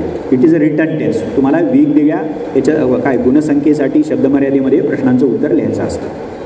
आता being a descriptive kind of test किंवा being a written test, UPSC मुख्य परीक्षेचा जेव्हा आपण बारकाईनं विचार करतो तर पुढील गोष्टी लक्षात ठेवाव्या लागतात. त्या कुठल्या आहेत? काही काही गोष्टी फारच बेसिक आहेत, म्हणजे त्या तुम्हाला वाटतील की कदाचित मी का सांगतो हे, आपण तरी देखील मला जाणीवपूर्वक त्या सांगाव्याशा वाटतात, शेअर कराव्याशा वाटतात. त्यातली पहिली जी गोष्ट आहे, हे तुम्ही कायम लक्षात ठेवा की UPSCच्या प्रत्येक प्रश्नाच्या शेजारी GS असू द्या किंवा ऑप्शनल असू द्या किंवा SA असू द्या, शब्द मर्यादा दिलेली असते, जे वर्ड लिमिट दिलेलं असतं. तुम्ही म्हणाल की त्यात काय एवढं ग्रेट आहे, तुम्ही का सांगताय हे, तर त्याचं महत्त्व हे आहे की you have to follow the word limit. तुम्हाला दिलेल्या शब्दमर्यादेमध्येच उत्तर लिहायचं असतं. समजा 100 शब्दामध्ये उत्तर लिहायचं असेल तर 90 वर्ड्स चालू शकतात किंवा 110 वर्ड्स चालू शकतील. पण मी 100 शब्दामध्ये लिहायचं उत्तर मी 150 शब्दामध्ये लिहिलं असेल तर काय होईल मला सांगा. तर तुमचा जो परीक्षक आहे तो तुम्हाला पेनल्टी देऊ शकतो, नंबर 1. आणि नंबर 2 जे डेंजरस आहे, जास्त डेंजरस आहे, जास्त धोकादायक आहे, ते काय, तुम्ही जर 100चं 150 शब्दामध्ये लिहित गेलात आणि अशी जास्त शब्दमर्यादा तुम्ही जर प्रत्येक उत्तरामध्ये समाविष्ट करत गेलात तर तुमचा पेपर कव्हर होणार नाही. सो मी पहिला मुद्दा सांगत होतो शब्दमर्यादा. Yes, thank you. ती शब्दमर्यादा जर आपण पाळली नाही तर आपला पेपर इनकम्प्लीट राहू शकतो आणि दुसरी म्हणजे परीक्षक आपल्याला पेनल्टी पण देऊ शकतो. It all depends on the evaluator, म्हणजे तिथं ते सगळं सब्जेक्टिव्ह आहे. सो आपण हे कायम लक्षात ठेवायला पाहिजे की दिलेली शब्दमर्यादा आपण फॉलो करायला पाहिजे. मुद्दा क्रमांक 1. मुद्दा क्रमांक 2, आपण याचंही भान ठेवलं पाहिजे, ती साधी गोष्ट असली तरी, की आपण एखाद्या प्रश्नाचं उत्तर किती गुणांसाठी लिहित आहोत. म्हणजे 5 मार्क्स, 10 मार्क्स, 12 मार्क्स, 15, 20, 25. आता हे मी तुम्हाला जाणीवपूर्वक यासाठी सांगतोय की बऱ्याचदा असं होतं की आपल्याला एखादा विषय खूप आवडतो आणि त्याची तयारी आपण जास्त करतो आवडत असल्यामुळं, आणि अशा आवडणाऱ्या जास्त तयारी केलेल्या विषयावरती जर प्रश्न आला आपल्याला अपेक्षित, तर तिथं शक्यता अशी असते की आपण तिथं बरंच लिहिण्याची शक्यता असते. म्हणजे 10 मार्काचा प्रश्न आहे की 20 मार्काचा हे विसरून आपण जणू तो ब्रॉड क्वेश्चन आहे अशा पद्धतीने त्याचं उत्तर आपण लिहितो. तर माझी विनंती अशी असेल की तुम्ही कायमच लक्षात ठेवायला पाहिजे की आपण किती गुणांसाठी लिहित आहोत. Okay, number 2. नंबर 3, जी तिसरी आणि ज्याला मी डिसायझिव्ह असं म्हणेन, निर्णायक असं म्हणेन, तर प्रश्न काय आपल्याकडनं अपेक्षा करतोय, म्हणजे what is the demand, expectation of the question, हे फार महत्त्वाचं आहे. आता तुम्ही म्हणाल की डिमांड म्हणजे काय, प्रश्नाची डिमांड म्हणजे काय, तर आपल्याला जसं आपण आपल्या हातात प्रश्नपत्रिका यायला लागली तसे आपले पालक आणि शिक्षक हे सांगत आलेले आहेत की हातात प्रश्नपत्रिका पडली रे पडली की घाई गडबड करायची नाही, किमान 2 वेळा प्रत्येक प्रश्न वाचायचा. आता UPSCमध्ये हे डेडली इम्पॉर्टंट आहे, कारण आपण जर प्रश्न नीट लक्षात घेतला नाही, त्याची डिमांड जर आपण समजून घेऊ शकलो नाही, त्याचं एक्सपेक्टेशन काय त्या प्रश्नाचं आपल्याकडनं हे जर आपल्याला कळलं नाही, तर आपल्याला जे वाटतं तेच आपण लिहून येऊ आणि 12-13 हजार जे विद्यार्थी आपल्याबरोबर कॉम्पीट करतायत तर त्यांच्या स्पर्धेमध्ये आपण आपल्याला जेवढं अपेक्षित पुढं जावं असं वाटतं तेवढं आपण जाण्याची शक्यता कमी असते. सो कायम लक्षात ठेवा की प्रश्न काळजीपूर्वक वाचा आणि त्या प्रश्नाचा मतितार्थ जो आहे, ज्याच्यातनं डिमांड आपल्या लक्षात येते, तो मतितार्थ लक्षात घ्यायला पाहिजे. आता हे कसं काय लक्षात येईल, तर जसं मी मगाशी पूर्वपरीक्षेच्या बाबतीमध्ये सांगितलं की प्रश्न समजून घेण्यासाठी आपल्याला जुन्या प्रश्नपत्रिका बघाव्या लागतील. तसंच मुख्य परीक्षेच्या बाबतीमध्ये पण आपण करू शकतो. आत्तापर्यंत आयोगाच्या मुख्य परीक्षेच्या प्रश्नपत्रिका जर तुम्ही बघितल्या, GSचे 4 पेपर्स असतील, ऑप्शनलचे 2 पेपर असतील, SA असतील, एक 4-5 वर्षाच्या प्रश्नपत्रिका आपण जर बारकाईने बघितल्या तर आपल्याला त्या सगळ्या प्रश्नांमध्ये काही कीवर्ड्स असतात आणि ते कीवर्ड्स त्या प्रश्नाची डिमांड डिफाईन करतात. कुठले कीवर्ड्स असतात आणि ते तुम्हाला सगळ्यांना माहिती आहे. म्हणजे काही प्रश्न असतात डिस्कस सो अँड सो, काही प्रश्न असतात एक्सप्लेन समथिंग, काही प्रश्न असतात कमेंट, काही प्रश्न असतात एक्झामिन, काही प्रश्न असतात इव्हॅल्युएट, काही प्रश्न असतात critically comment, critically examine, critically evaluate, काही प्रश्न असतात इलिस्ट्रेट करा, काही प्रश्न असतात एल्युसिडेट करा, काही प्रश्न असतात डू यू ॲग्री. आता हे जे सगळे कीवर्ड्स आहेत तर हे कीवर्ड्स कुठनं आपल्याला सापडतील, कुठला आपल्याला लक्षात येतील, तर आपण आयोगाच्या जुन्या प्रश्नपत्रिका आपण बारकाईने जेव्हा बघतो 4-5-6 वर्षाच्या, तर त्यातनं असे जवळपास 25 ते 30 कीवर्ड्स आहेत. आता या कीवर्ड्सचा सगळ्यांचा एकच अर्थ नाही किंवा सारखा अर्थ नाही. एक्सप्लेन म्हणजे वेगळा आहे आणि डिस्क्राईब म्हणजे वेगळा आहे. आता साधी आपण जर दोन्हीमध्ये डिफरन्शिएट करायचं म्हटलं तर एक्सप्लेनमध्ये काय लिहायचं असतं आपल्याला, जे स्पष्ट करा असं जर मराठीमध्ये आपण भाषांतर करतो लूजली, तर त्याच्यात काय लिहायचं असतं, जे काय आहे ते तसं का आहे, व्हाय. म्हणजे आपल्याला घरी पण बऱ्याच दिवशी असं का केलं सांग, व्हाय म्हणजे स्पष्टीकरण विचारलं जातं आपल्याला, व्हाय डिड यू डू समथिंग, म्हणजे काचं उत्तर आपल्याला एक्सप्लेन, असं ज्याचं काय असा प्रश्न असेल तर त्याचं उत्तर लिहिताना त्याची कारणमीमांसा आपल्याला द्यावी लागेल. आता डिस्क्राईब करा, तर डिस्क्राईब करणं म्हणजे वर्णन करा. वर्णनामध्ये तुम्हाला कारणमीमांसा सांगायची नसते, तर वर्णनामध्ये you have to just simply but very sharply report something. म्हणजे तुम्हाला काय करायचं आहे, नुसतं मांडायचं आहे, हे असं आहे, हे असं आहे, हे असं आहे, हे असं आहे, दॅट्स ऑल. सो एक्सप्लेनमध्ये उत्तर वेगळं पाहिजे आणि डिस्क्राईबमध्ये उत्तर वेगळं पाहिजे. समजा जर प्रश्न असा असेल, कमेंट ऑन समथिंग, म्हणजे कुठल्या तरी विचारवंताचं काहीतरी असेल, म्हणजे की कमेंट ऑन कुठला, अरिस्टॉटल, प्लेटो, गांधी, काही असू शकतं ना. म्हणजे गांधींचं जे फेमस वाक्य आहे की मीन्स डिटरमाइन्स द एंड्स, आणि दुसरं एक वाक्य आहे की एंड्स डिटरमाइन्स द मीन्स. म्हणजे ह्या दोन्हीमध्ये संघर्षच झालेला आहे. म्हणजे मॅकियावेलीसारखा विचारवंत आणि गांधी यांची जर विचार आपल्याला तुलना करायची असेल तर एक त्यातला प्रवाह असा आहे की एंड्स आर इम्पॉर्टंट. मॅकियावेलीसारखा विचारवंत म्हणजे साधनाचा विचारच करायची गरज नाही, आपलं साध्य आपलं ठरलेलं आहे ना, तर त्या साध्यासाठी कुठल्याही प्रकारचं साधन आपण वापरूयात. पण गांधींसारखा विचारवंत काय म्हणतो की नाही, साध्य जसं महत्त्वाचं असतं, साध्य जसं प्युअर असलं पाहिजे, जशी प्युरिटी ऑफ एंड्स महत्त्वाची आहे, तशीच purity of means is also important. आता असे एक वाक्य दिले आपल्याला, ओके, आणि मग आपल्याला काय केले, कोट इनकोट केले आणि मग पुढं काय लिहिले, कमेंट. आता या प्रश्नाचं उत्तर काय करायचं आपल्याला, नुसतं का याचं उत्तर आहे का इथं, किंवा रिपोर्ट करायचं का आपल्याला, ॲब्सोल्युटली नाही. जे वाक्य कमेंटसाठी विचारलेलं आहे त्या वाक्याला म्हणजे साधारणतः 1/4 पॅराग्राफमध्ये तुम्हाला स्पष्ट करायचं आहे. म्हणजे you have to explain that. म्हणजे गांधींना त्या वाक्यातनं काय म्हणायचं आहे आणि ते तुमच्या उत्तराच्या किती प्रमाणामध्ये असलं पाहिजे, उत्तराचा किती भाग असला पाहिजे, तो 1/3 मॅक्सिमम, म्हणजे 30% म्हणूया त्याला, 30, 33, 40%. पण उरलेले जे 60% आहे, म्हणजे कमेंट नावाच्या उत्तरामध्ये तुम्हाला काय लिहायचं आहे, भाष्य आहे. कमेंटला मराठीमध्ये काय म्हणतो आपण, टिप्पणी करा किंवा भाष्य करा त्याच्यावरती. तर भाष्यामध्ये मग गांधी जे म्हणतात त्याचा अर्थ स्पष्ट केल्यानंतर तुम्हाला त्याविषयी काय वाटतं अशी टिप्पणी तुम्हाला करायची आहे. ते बरोबर आहे का, तुम्हाला त्याच्यामध्ये काही उणिवा सापडतात, तुम्हाला वाटतं का नाही ते या कारणासाठी महत्त्वाचं आहे, you have to comment on that. कधी कधी आपण घरात चर्चा केली किंवा आपल्या मित्रांमध्ये चर्चा केली कशावर तरी, मग शेवटी असं आपण म्हणतो एनी कमेंट्स, कोणाला काय अजून काही म्हणायचं आहे का, त्याच्या आधी आपण बरीच चर्चा केलेली असते आणि त्या चर्चेमधला महत्त्वाचा भाग असतो जे काय म्हटल्या गेलेलं आहे त्याचा अर्थ स्पष्ट केलेला असतो. पण तो अर्थ स्पष्ट करून त्याच्याबद्दल तुम्हाला बोलायचं असतं. कमेंटमध्ये हा भाग आहे. तुम्हाला प्रश्न असेल एक्झामिन करा. सो माझा मुद्दा एवढाच आहे की प्रश्न काळजीपूर्वक वाचायचे, याचा अर्थ त्या प्रश्नातले असे जे कीवर्ड्स आहेत त्याचा योग्य अर्थ तुम्ही लक्षात घ्यायला पाहिजे, नंबर 1. आणि तो योग्य अर्थ लक्षात घेऊन की जो आपल्याला त्या प्रश्नाची डिमांड लक्षात घेण्यासाठी महत्त्वाचा असतो, उत्तरामध्ये ते बघायला पाहिजे आपण की ती जी एक्सपेक्टेशन किंवा डिमांड आहे ती आपण परिपूर्ण करतो. सो ऑब्व्हियसली मुख्य परीक्षेच्या बाबतीमध्ये हे 3 घटक बघितल्यानंतर, म्हणजे गुण, शब्दमर्यादा आणि प्रश्नाची मागणी काय, प्रश्नाचं स्वरूप काय, ह्या 3 गोष्टी बघितल्यानंतर कुठली कौशल्य मुख्य परीक्षेची तयारी करत असताना गरजेची असतात, हा जर प्रश्न विचारला तर मला वाटते की त्याच्यामध्ये 3 गोष्टी महत्त्वाच्या आहेत. म्हणजे 1, आकलन. म्हणजे खरं तर आकलन नावाचं कौशल्य किंवा ॲबिलिटी म्हणूया त्याला आपण, तर ती पूर्वपरीक्षेमध्ये महत्त्वाची आहे, मुख्य परीक्षेमध्ये महत्त्वाची आहे, तशीच मुलाखतीला महत्त्वाचा आहे. हा एक कॉमन डिनॉमिनेटर म्हणूया त्याला. म्हणजे आपल्याला जे विषय आहेत ते जर अंडरस्टँडच नाही झाले, त्याचं आकलनच नीट नाही झालं तर आपण ना पूर्वपरीक्षा पास होऊ ना पुढचा विचार आपण करू शकतो. सो अंडरस्टँडिंग एकदम व्यवस्थित असलं पाहिजे. ओके, तुमचं आकलन चांगलं असलं पाहिजे, तुमची समज त्या विषयाची व्यवस्थित असली पाहिजे, नंबर 1. पण मुख्य परीक्षेच्या बाबतीमध्ये याबरोबरच जे एक महत्त्वाचं कौशल्य पुढे येतं ते म्हणजे जे काही तुमचं अंडरस्टँडिंग आहे आणि त्याच्यावरती जो काही प्रश्न विचारलेला आहे त्याची डिमांड काय ते लक्षात ठेवून तुम्हाला त्या गिवन शब्दमर्यादेमध्ये अत्यंत प्रभावीपणे लिहिता यायला पाहिजे. त्याला सोप्या भाषेमध्ये आपण रायटिंग स्किल किंवा writing ability, effective articulation, effective presentation, वेगवेगळे शब्दप्रयोग तुम्ही त्याला वापरू शकता. पण मुख्य परीक्षे बाबतीमध्ये अशा रीतीनं आकलनाच्या बरोबरच किंवा आकलनासह तुम्हाला लेखनाचं प्रभावी कौशल्य विकसित करावं लागतं, नंबर 2. या दोन्हीच्या बरोबरीनं अजून एक गोष्ट मुख्य परीक्षेमध्ये महत्त्वाची ठरते, ती खरं तर अनेक टप्प्यावरती येते, पण मुख्य परीक्षेच्या बाबतीमध्ये मी पुन्हा त्याला विशेष तुम्हाला सांगेन की तुम्हाला जेव्हा एखादा विषय तयार करायचा असतो त्याचा जो एक सिलेबस तुम्हाला पाहायचा असतो आणि त्याच्यावर तुम्ही काहीतरी प्रश्न येतील म्हणून त्याची एक तयारी जी करत असता, तर ती करत असताना जी पुस्तकं तुम्ही वापरता तर त्या पुस्तकातलं जे काय आहे, मटेरियल आहे, आर्ग्युमेंट आहे, ते तर तुम्ही करा.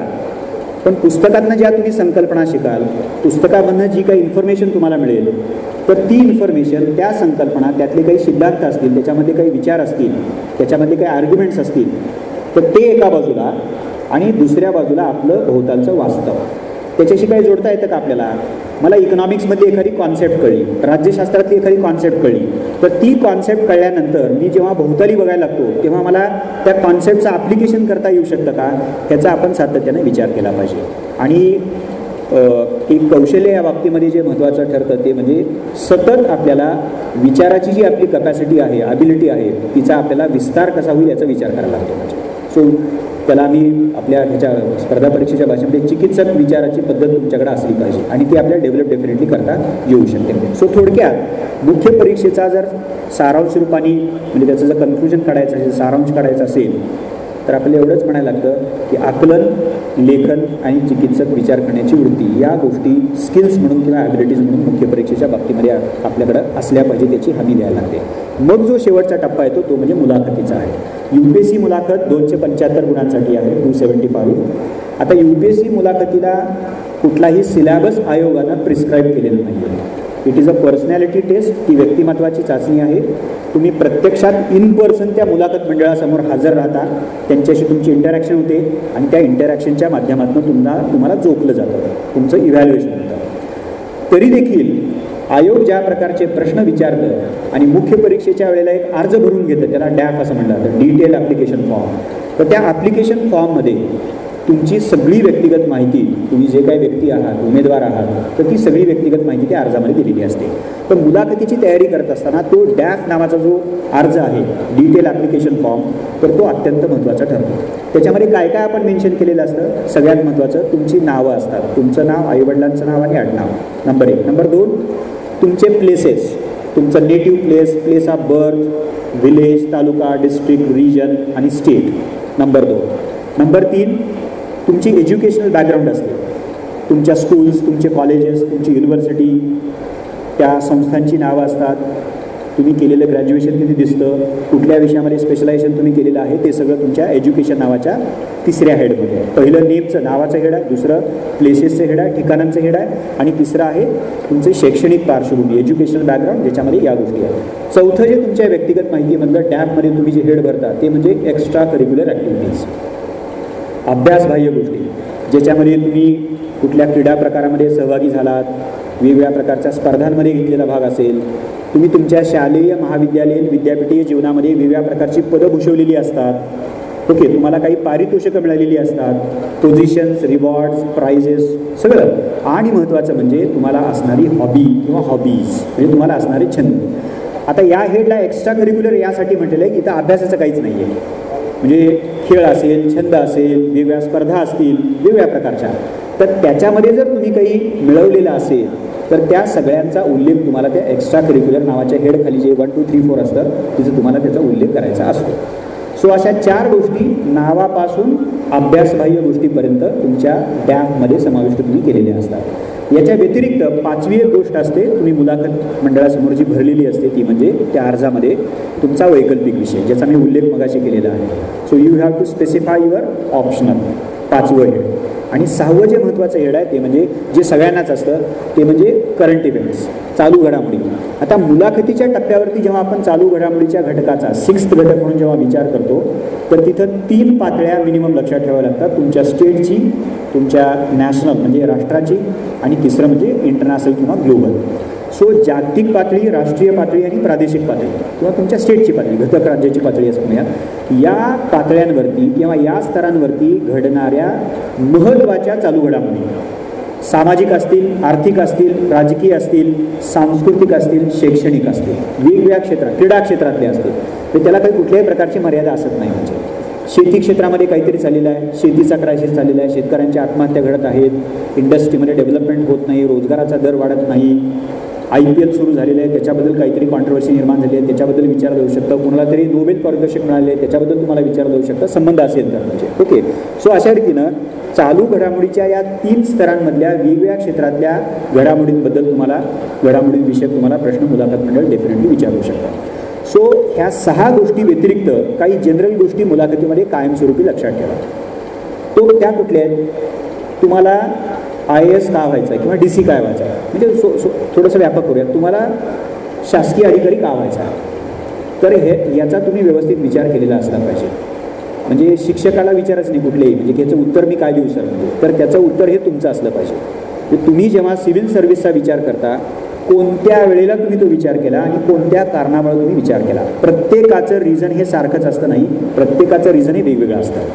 कुणी कुणाचं तरी भाषण ऐकलं, कुणाच्या व्यक्तिगत आयुष्यामध्ये काहीतरी प्रसंग घडला, कुणीतरी एखाद्या अधिकाऱ्यांनी केलेलं अत्यंत चांगलं काम बघितलं, त्याच्याविषयक वाचलं.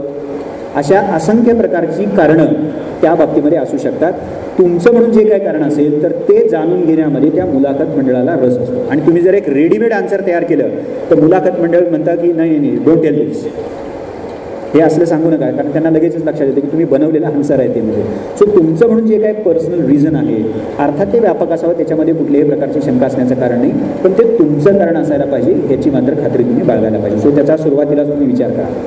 त्या प्रश्नातून म्हणजे तुम्हाला सिव्हिल सर्व्हिसमध्ये काय यायचं आहे, त्या प्रश्नातनं एक गोष्ट मुलाखत मंडळ तुमच्याकडनं जाणून घेण्याचा प्रयत्न करतं.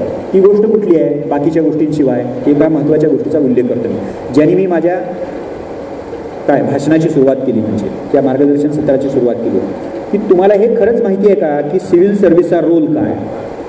ते केवळ कायद्याची धोरणाची अंमलबजावणी करतात की ते त्याच्याशिवाय लॉ मेकिंग आणि पॉलिसी मेकिंगमध्ये काहीतरी महत्त्वाची भूमिका बजावतात. तर त्या दोन्हीमध्ये ते काम करतात, त्या दोन्हीमध्ये त्यांचा रोल हा महत्त्वाचा असतो. ओके, नंतर मी असं म्हणेन की नाही मला अच्छा सिव्हिल सर्व्हिस का करायची आहे, तर मला समाजसेवेसाठी सिव्हिल सर्व्हिस करायची आहे. तर ते असं लगेचच म्हणतात की मग NGO जॉईन करा कुठली तरी, तुम्ही डॉक्टर व्हा, म्हणजे डॉक्टरी पेशामधनं देखील तुम्ही समाजाची सेवा करता. एका अर्थानं तुम्ही NGO जॉईन करून तुम्ही समाजाची सेवा करता, किंवा कुठल्याही त्या अर्थानं ब्रॉडली जर आपण बघितलं, सो तुमच्या मनामध्ये जरूर समाजसेवेचं अंग असेल, पण सिव्हिल सर्व्हंट म्हणून तुम्ही ते कसं करणार. तर you have to be very specific, you have to be very particular. तुम्हाला त्या बाबतीमध्ये क्लॅरिटी असली पाहिजे. जे काही तुम्हाला त्या बाबतीमध्ये म्हणायचं आहे ते नेमकेपणानं जसं तुम्हाला हवं आहे तसं त्या मुलाखत मंडळासमोर मांडता यायला पाहिजे. सो थोडक्यात हे 6 ते 7 घटक मुलाखतीच्या बाबतीमध्ये तयार करायचे असतात. आता थोडक्यात मुलाखतीसाठी काय लागतं हे जर का मला तुम्ही विचारलं, मी काय सांगेन एकदम प्रिसाइजली, तर मी असं म्हणेन की तुमच्या भोवताली जे काही घडतं तर त्याच्याविषयी तुम्हाला स्वतःचं मत असलं पाहिजे. मुलाखत मंडळ जे मुलाखतीमध्ये प्रश्न विचारतं तर ते प्रश्न वस्तुनिष्ठ स्वरूपाचे असत नाहीत, म्हणजे जसे प्रिलिम्सला असतात. त्यामुळे तुम्हाला असं लक्षात येतं की मुलाखतीमध्ये विचारलेल्या प्रश्नाचं बरोबर किंवा चूक असं उत्तर असू शकत नाही. म्हणजे मुलाखतीमध्ये जर एक प्रश्न विचारला, तुला IAS का व्हायचं आहे, किंवा शेतकऱ्यांच्या आत्महत्यावरती मात करण्यासाठी तुम्ही काय कराल, तर ह्याचं एक आणि एकच उत्तर ठरलेलं आहे का की जे 100% बरोबर आहे. ॲब्सोल्युटली नाही. तुम्ही त्याची असंख्य उत्तर देऊ शकता.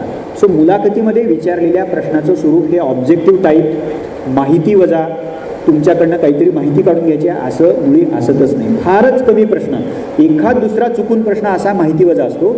सगळे 99% प्रश्न जवळपास कसे असतात, तर तुमचं ओपिनियन जाणून घेऊ इच्छिणारे ते असतात. तुमचा दृष्टिकोन काय आहे, तुम्ही त्याच्याबद्दल काय विचार केलेला आहे. म्हणजे तुम्हाला कदाचित असा प्रश्न विचारला जाऊ शकतो की काश्मीरचा प्रश्न सोडवायचा असेल तर आपण डायरेक्ट पाकिस्तानची युद्ध करावं का, किंवा युद्ध करणं कितपत बरोबर आहे.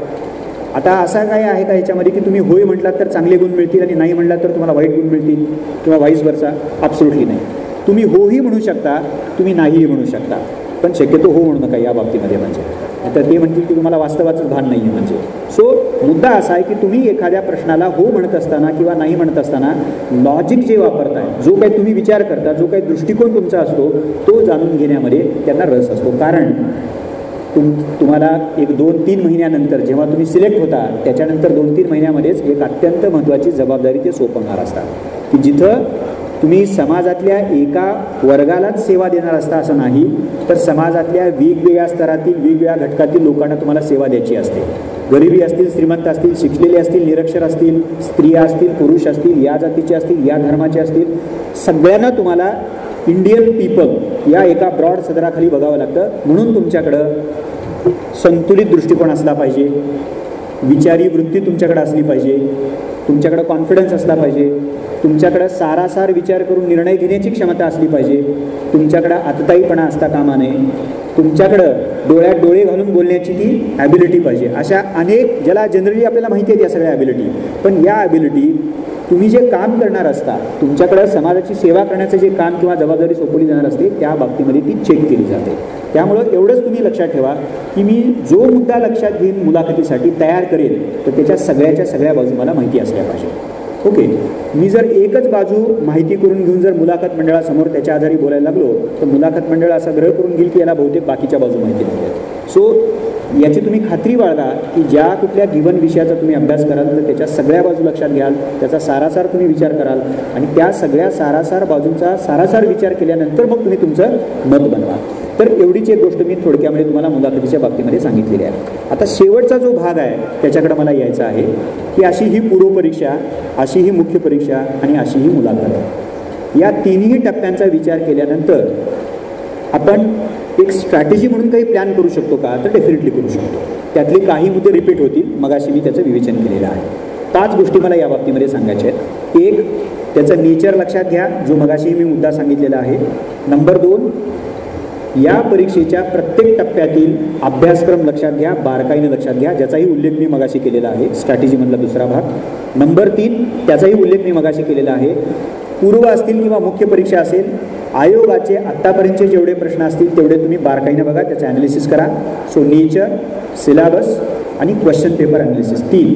आता 4, चौथी जी महत्त्वाची गोष्ट आहे की ह्या सगळ्या गोष्टी बघितल्यानंतर मला काय करायला पाहिजे माझ्या स्ट्रॅटेजीमध्ये, तर प्रत्येक विषयासाठी प्रत्येक टप्प्यावरती मला काय वाचायचं आहे, म्हणजे रेफरन्स काय माझ्यासाठी. तर या रेफरन्समध्ये 3 गोष्टी मी ब्रॉडली सांगतो. नंबर 1, NCERTची पुस्तकं. युनिक दृष्टी नावाचं पुस्तक प्रकाशित केलेलं आहे, तुम्हाला बाहेर बघायला मिळेल. अन्सार शेख जो गेल्या वर्षीचा यंगेस्ट IAS ऑफिसर आहे, 21व्या वर्षी पहिल्या प्रयत्नामध्ये मराठी माध्यमातून IAS झाला, त्यांनी एक पुस्तक लिहिलेलं आहे. तर त्या दोन्ही पुस्तकात तुम्हाला ह्या बेसिक तांत्रिक माहितीचे मुद्दे मिळतील, त्याच्याबद्दल मी जास्त खोलामध्ये बोलत नाही. सो संदर्भ पुस्तकाच्या यादीमध्ये NCERTची पुस्तकं, कुठल्या इयत्तेची NCERTची पुस्तकं वाचायची त्या दोन्ही पुस्तकामध्ये दिलेली आहेत. NCERTची पुस्तकं वाचल्यानंतर तुम्हाला जे वाचायचं असतं तुमच्या रेफरन्स यादीमध्ये ते म्हणजे स्टँडर्ड पुस्तक. म्हणजे उदाहरण सांगायचं झालं, समजा तुम्ही मॉडर्न इंडियासाठी NCERTचं पुस्तक वाचलं तर मग काय वाचायला पाहिजे आपण, त्यानंतर काय वाचायला पाहिजे, तर बिपनचंद्र नावाचे जे लेखक आहेत तर त्यांनी लिहिलेलं इंडिया स्ट्रगल फॉर इंडिपेंडन्स.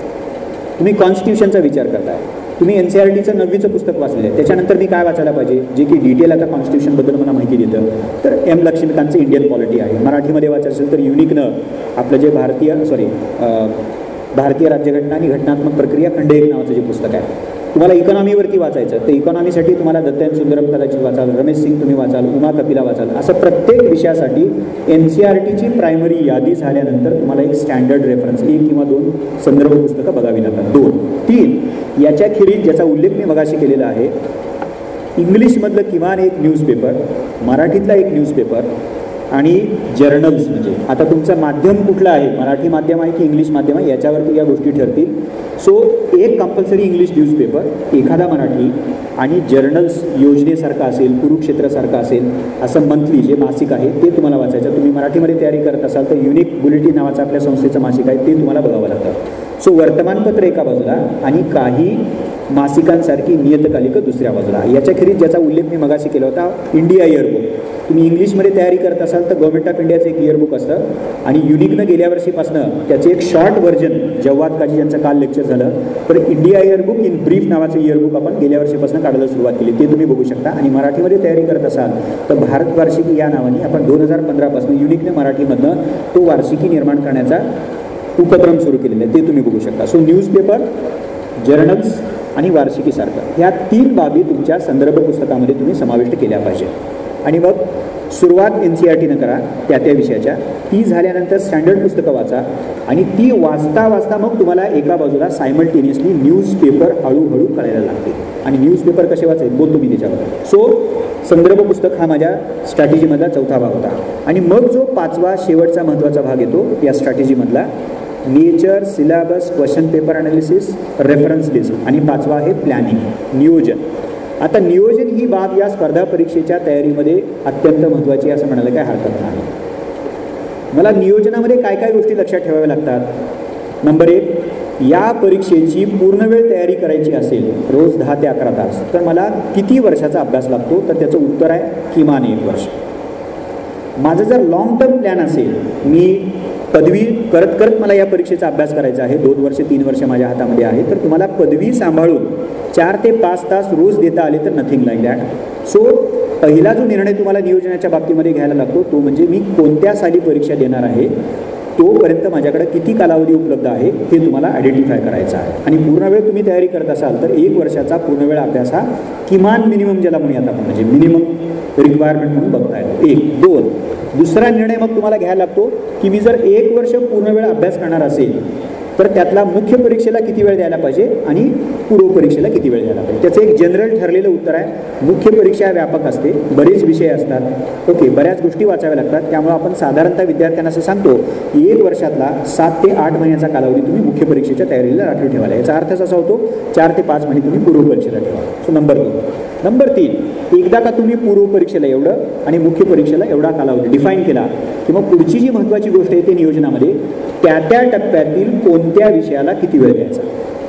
आता त्याचं काही असं ठरलेलं सूत्र आहे का, म्हणजे इतिहासाला किती द्यावं, भूगोलाला किती द्यावं, का माझ्याकडे 4 महिने असतील किंवा 8 महिने असतील तर 2-2 महिने प्रत्येक विषयाला द्यायचं असं करायला पाहिजे का आपण? ॲब्सोल्युटली नाही.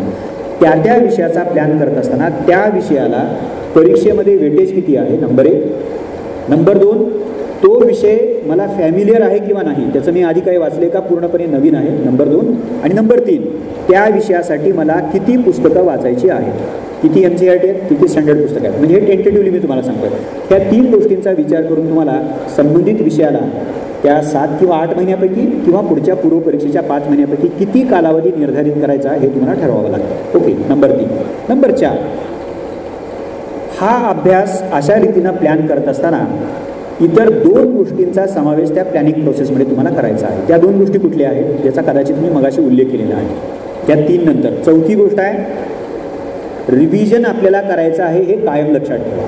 नाहीतर आपण असं केलं की 2 महिने हा विषय, मग त्याच्यानंतर एवढे विषय दुसरा, त्यानंतर तिसरा, चौथा, 5वा आणि मुख्य परीक्षा येणार. पण आपण रिव्हिजनला जर वेळ राखीव ठेवला नाही तर आपलं काही खरं नाही. कारण जो 4 महिन्यापूर्वी विषय वाचलेला असतो 2-3 महिन्यानंतर काढून वाचायला लागला तर आपल्याला प्रश्न पडतो की आपण याचा अभ्यास केला आहे का नाही केलेला आहे, कारण बऱ्याच गोष्टी वाचायच्या असतात. त्यामुळे you have to be very particular and specific about revision. So तुमच्या प्लॅनिंगमध्ये मी आमच्या विद्यार्थ्यांना सांगताना असं सांगतो की रोज अर्धा तास झोपण्यापूर्वी दिवसभरात जेवढं तुम्ही वाचता ते रिवाईज करून झोपा. 3 दिवसामध्ये एक स्लॉट 2 तासाचा ठेवायचा, रिवाईज करा. आठवड्यातला 4 तासाचा स्लॉट राखीव ठेवा, रिवाईज करा आठवड्याभरामधल्या सगळ्या गोष्टी. 15 दिवसातनं 1 दिवस राखीव ठेवायचा आणि महिन्यातनं किमान 2 दिवस तुम्हाला राखीव ठेवावे लागतात. आता हे मी एक as a rule of thumb म्हणून सांगितलं, जनरल उत्तर मी दिलेलं आहे. याच्यामध्ये तुम्ही स्वतःच्या सोयीनुसार तुमचं रिव्हिजनचं टाईम टेबल तुम्ही आखू शकता, डोंट वरी अबाउट दॅट. पण मुद्दा हा महत्त्वाचा आहे की जेव्हा तुम्ही तुमचा प्लॅन चॉकआउट करता तेव्हा रिव्हिजनला खास वेगळा कालावधी राखीव ठेवायचा हे विसरू नका. म्हणजे 5वं जे त्या नियोजनामधलं शेवटचं आहे ते काय आहे, मी पूर्व परीक्षेचा अभ्यास करत असेल तर त्याच्या तयारीमध्ये MCQ सोडवण्यासाठी मला काही वेळ राखीव ठेवायचा आहे, प्रॅक्टिस. सो पूर्व परीक्षेची प्रॅक्टिस म्हणजे MCQचा सराव आणि मुख्य परीक्षेची प्रॅक्टिसमध्ये भरपूर टेस्ट देणं, म्हणजे प्रचंड टेस्ट देणं म्हणजे, आणि मुलाखतीसाठी प्रॅक्टिस म्हणजे मॉक इंटरव्ह्यूची जास्तीत जास्त प्रॅक्टिस करणं म्हणजे. सो प्रॅक्टिस नावाच्या गोष्टीला म्हणजे आपण नुसतं वाचायचं रिवाईज करायचंच टाईम टेबल केलं आणि MCQ सोडवण्याचं किंवा मुख्य परीक्षेच्या बाबतीमध्ये सराव चाचण्या देण्याचं टाईम टेबलच केलं नाही तर काय होईल मला सांगा. तर तुमचं काही खरं नाही, एवढंच मी सोप्या भाषेमध्ये सांगितलं. कारण जर आपण त्या टप्प्याचं स्वरूप लक्षात ठेवून जर आपण प्रॅक्टिस नाही केली तर आपल्याला टाईम मॅनेजमेंट जमणार नाही, आपल्याला वर्ड लिमिट फॉलो करता येईल की नाही हे कळणार नाही, आपल्याला अपेक्षित पद्धतीने लिहिता येते का हे कळणार नाही, आपलं उत्तर प्रभावी झाले किंवा नाही झालं हे आपल्याला कळायचा दुसरा मार्गच नाही. कारण आपल्याला फक्त पेपर कसा कम्प्लीट होईल 3 तासामध्ये एवढंच बघावं लागतं ॲक्च्युअल एक्झाम हॉलमध्ये. की जे खातरजमा असते म्हणजे जे लिहितोय ते योग्य आहे का, प्रश्नाची डिमांड पूर्ण करतं आहे का, माझं उत्तर अचूक आहे का, वॉट एव्हर इट इज, म्हणजे ते बघण्याचा एकमेव राजमार्ग म्हणजे तुम्ही भरपूर सराव केला पाहिजे, सराव चाचण्याचा मार्ग तुम्ही अवलंबला पाहिजे. सो तुमच्या नियोजनामध्ये जसं परीक्षेला 1 वर्ष, मुख्य परीक्षा पूर्व परीक्षा याचं नियोजन, मग विषयवार नियोजन, रिव्हिजनचं शेड्यूल, तसंच तुम्हाला प्रॅक्टिसचं स्वतंत्र शेड्यूल तुमच्या नियोजनामध्ये समाविष्ट करावं लागतं.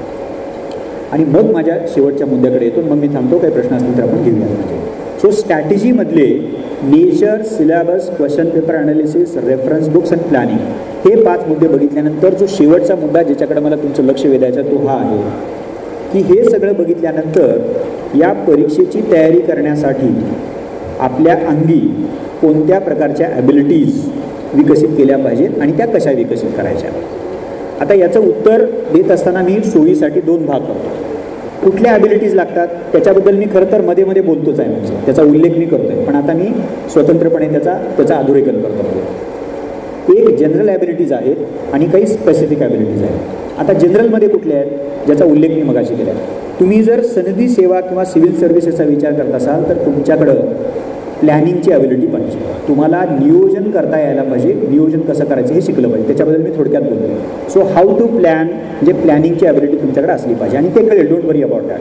तुम्हाला नेचर माहिती असेल, विषय माहिती असतील, अभ्यासक्रम माहिती असेल, जुन्या प्रश्नपत्रिका बघितल्या, रेफरन्सेस माहिती असतील तर प्लॅन कसा करायचं हे लक्षात यायला लागतं. नंबर 1. नंबर 2, तुम्ही जे एफर्ट्स घेणार आहात, तुम्ही जो अभ्यास करणार आहात, तर या स्पर्धा परीक्षेच्या बाबतीमध्ये तुम्हाला कदाचित 1 वर्ष, कदाचित 2 वर्ष, कदाचित कधी 3 वर्ष पण अभ्यास करायला लागतो. पहिल्या प्रयत्नात यशस्वी होतोच असं नाही. तर हा अभ्यास करत असताना असं चालत नाही की वर्षभरातले 4 महिने चांगला अभ्यास केला आणि नंतर गायबच झालो किंवा आज किंवा 2 दिवस 15-15 तास अभ्यास केला आणि त्याचे पुढचे 2 दिवस आपण गायब झालो, तर असं इथं चालत नाही. सो दुसरा जो जनरल ॲबिलिटीमधला मुद्दा आहे तो हा आहे की तुम्हाला तुमच्या एफर्ट्समध्ये सातत्याची हमी द्यावीच लागते. तुम्ही भलेही 8 तास अभ्यास करा पण तो दररोज 8 तास अभ्यास तुमचा झाला पाहिजे. So you have to assure continuity and consistency in your effort. Number 2. Number 3, आपण जो काही प्रयत्न किंवा जे एफर्ट्स घेत असतो त्याचं सतत मूल्यमापन करण्याची सवय तुमच्याकडे असली पाहिजे. सतत मूल्यमापन म्हणजे आपण प्लॅन जो केलेला असतो तर तो ठरल्याप्रमाणे चालला आहे का पुढं आपला. आज काहीतरी ठरवलं होतं, झालं का शेवटी विचारायचं. आठवडा संपला, झालं का. 15 दिवस संपले, महिना संपला, मग ठरल्याप्रमाणे आपलं पुढं चाललेलं आहे किंवा नाही याचं एक स्वतःचं मूल्यमापन तुम्ही नेहमी सातत्यानं केलं पाहिजे. कारण ही जी सेल्फ इव्हॅल्युएशनची जी ॲबिलिटी आहे तर ती ॲबिलिटी इथं डेडली इम्पॉर्टंट आहे, एवढंच मी सांगेन त्याच्यामध्ये. So we have to learn to inculcate that. 3rd, चौथं जे महत्त्वाचं आहे आणि ते म्हणजे या पहिल्या 3 बरोबरच ते महत्त्वाचं आहे, म्हणजे ते काय आहे. बराच काळ तुम्हाला तयारी करावी लागते. कधीकधी आपल्या पदरी अपयश पण येतं. तर अशा वेळेला एक जी जनरल ॲबिलिटी तुमची ज्याचा कस लागतो असं आपण म्हणूया तर ती ॲबिलिटी म्हणजे संयम. पेशन्स तुम्हाला सांभाळावे लागतात म्हणजे. आणि हा पेशन्स का म्हणतो आणि त्याच्या जोडीनं मी 2-3 गोष्टी उल्लेख करतो त्याचा. म्हणजे तुमच्याकडे कॉन्फिडन्स पाहिजे, तुम्हाला स्वतःलाच मोटिवेट करायची तुमच्याकडे ॲबिलिटी पाहिजे आणि तुमच्याकडं पॉझिटिव्ह ॲटिट्यूड म्हणजे सकारात्मक दृष्टिकोन पाहिजे. मी या सगळ्यांना एकत्र क्लब केलं. संयम, आत्मविश्वास, त्याच्यानंतर सकारात्मक दृष्टिकोन आणि स्वयंप्रेरणेची तुमच्याकडे असणारी आहे. आता हे सगळे एकदम जनरल शब्द आहेत म्हणजे, पण UPSCमध्ये तुम्हाला ते स्पेसिफिकली लक्षात घ्यावे लागतात. संयम का लागतो आपल्याला तर आपल्याला कदाचित 1, 2, 3 वर्ष अभ्यास करावा लागतो. नंबर 1. नंबर 2, तुमच्याकडे आत्मविश्वास का लागतो तर तयारी करत असताना भले आपली चांगली तयारी असो आपल्याला सतत मनामध्ये भीती असते की होईल का नाही होईल, आपल्याकडे ती क्षमता आहे का. मग त्याच्यासाठी काय लागतो आपल्याकडे आत्मविश्वास लागतो. We have to be very confident. म्हणजे स्वतःला सांगायचं, हे कुणालाच बोलायचं नाही. म्हणजे मी जर नाही झालो तर भारतातला कुठलाच विद्यार्थी होणार नाही, म्हणजे हे आपल्याला सांगायला लागतं. म्हणजे we have to motivate ourselves म्हणजे. आणि त्याच्यासाठी कॉन्फिडन्स पण महत्त्वाचा आहे.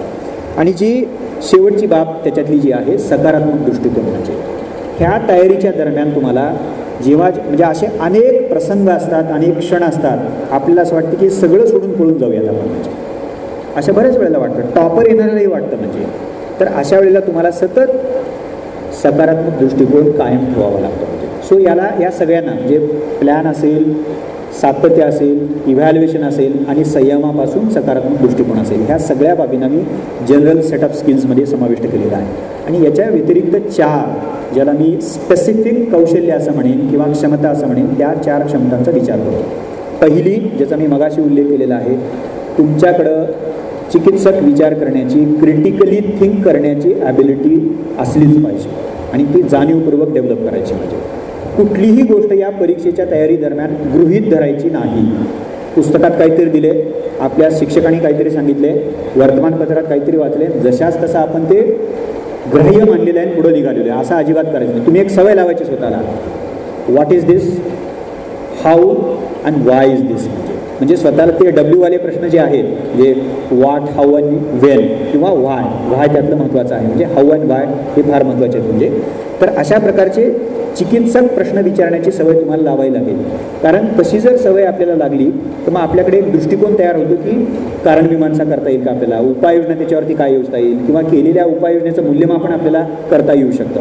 हे मेकॅनिकली आपण जर अभ्यास केला तर आपल्याला हे जमेल की नाही याची शाश्वती देता येत नाही. त्यामुळं विचार करा, भरपूर विचार करा आणि टीकात्मक विचार करा, समीक्षात्मक दृष्टी तुमच्यामध्ये डेव्हलप करा. आणि ही वृत्ती कशी येते, आपणच आपल्याला प्रश्न विचारणं, आपणच जे वाचतोय त्याला प्रश्न विचारणं, इतरांशी चर्चा करणं, वेगवेगळं वाचणं, त्या वाचलेल्या गोष्टीवरती विचार करणं, या सगळ्या प्रक्रियेतून तुम्हाला ही चिकित्सक दृष्टी प्राप्त करता येऊ शकेल. नंबर 2 ज्याचा मी मगाशी उल्लेख केलेला आहे, आकलन क्षमता तुमची तुम्हाला अत्यंत प्रभावीपणे विकसित करायची आहे. म्हणजे त्याला तुम्ही अंडरस्टँडिंग ॲबिलिटी म्हणा, तुम्हाला कॉम्प्रिहेन्शनची ॲबिलिटी म्हणा, कुठलाही शब्दप्रयोग वापरा, पण विद्यार्थ्याकडे, उमेदवाराकडे ती आकलन क्षमता असली पाहिजे. तुम्ही म्हणाल की आकलन क्षमता म्हणजे काय, तर आपण जे काय वाचतो त्याचा शब्दार्थ तर आपल्याला कळलेलाच पाहिजे, पण त्याचा जो मतितार्थ आहे, ज्या आपण असं म्हणतो ना की बिटवीन द लाईन्स काय आहे, त्याचं इम्प्लाइड मिनिंग काय आहे, त्याच्यातनं कुठले कुठले अर्थ आपल्याला काढता येतात, शोधता येतात. आणि अर्थातच हे तुम्हाला तेव्हाच करता येऊ शकतं जेव्हा तुमच्याकडं विचार करायची क्षमता आहे आणि त्यातही चिकित्सक विचार करायची क्षमता आहे. सो ती विचाराची क्षमता आहे तर ती त्या क्षमतेच्या आधारेच तुम्हाला तुमची आकलन क्षमता प्रभावीपणे विकसित करता येते. नंबर 2. नंबर 3 ज्याचा मगाशी उल्लेख केलेला आहे, मी मगाशी बऱ्याच वेळेला म्हणतोय कारण मी थ्रूआउट ते सांगतोय, म्हणजे मुख्य परीक्षेच्या बाबतीमध्ये जी ॲबिलिटी महत्त्वाची बनते ती म्हणजे प्रेझेंटेशन म्हणा, एक्सप्रेशन म्हणा, रायटिंग ॲबिलिटी म्हणा, लेखन तुमची क्षमता आहे. 1750 गुण कशावरती अवलंबून असतील, आधारभूत असतील तर तुम्ही कसं लिहिता. आता लेखन कौशल्याचा जेव्हा आपण विचार करतो तर त्याचा अर्थ अजिबात मर्यादित घेऊ नका. बऱ्याच विद्यार्थ्यांना असं वाटतं की प्रभावी लेखन म्हणजे साहित्यिक लिखाण करणं, फ्लॉवरी लँग्वेजमध्ये लिहिणं म्हणजे उत्तम लिखाण. ॲब्सोल्युटली नाही. UPSCमध्ये देखील simple language is the best thing, म्हणजे साधी भाषा ही चांगली भाषा असं सूत्र आहे. पण जसं मी मगाशी सांगत होतो मुख्य परीक्षेबद्दल बोलताना, प्रश्नाची अपेक्षा काय आहे ती आधी लक्षात घ्या आणि मग त्याला योग्य परिभाषा, योग्य वाक्यरचना, व्याकरणदृष्ट्या अचूक पॅरेग्राफ, तुम्ही जे पॅरेग्राफ करताय, परिच्छेद करताय त्याच्यामध्ये सुसंगती असू द्या, समर्पक अशा प्रकारची प्रस्तावना करा.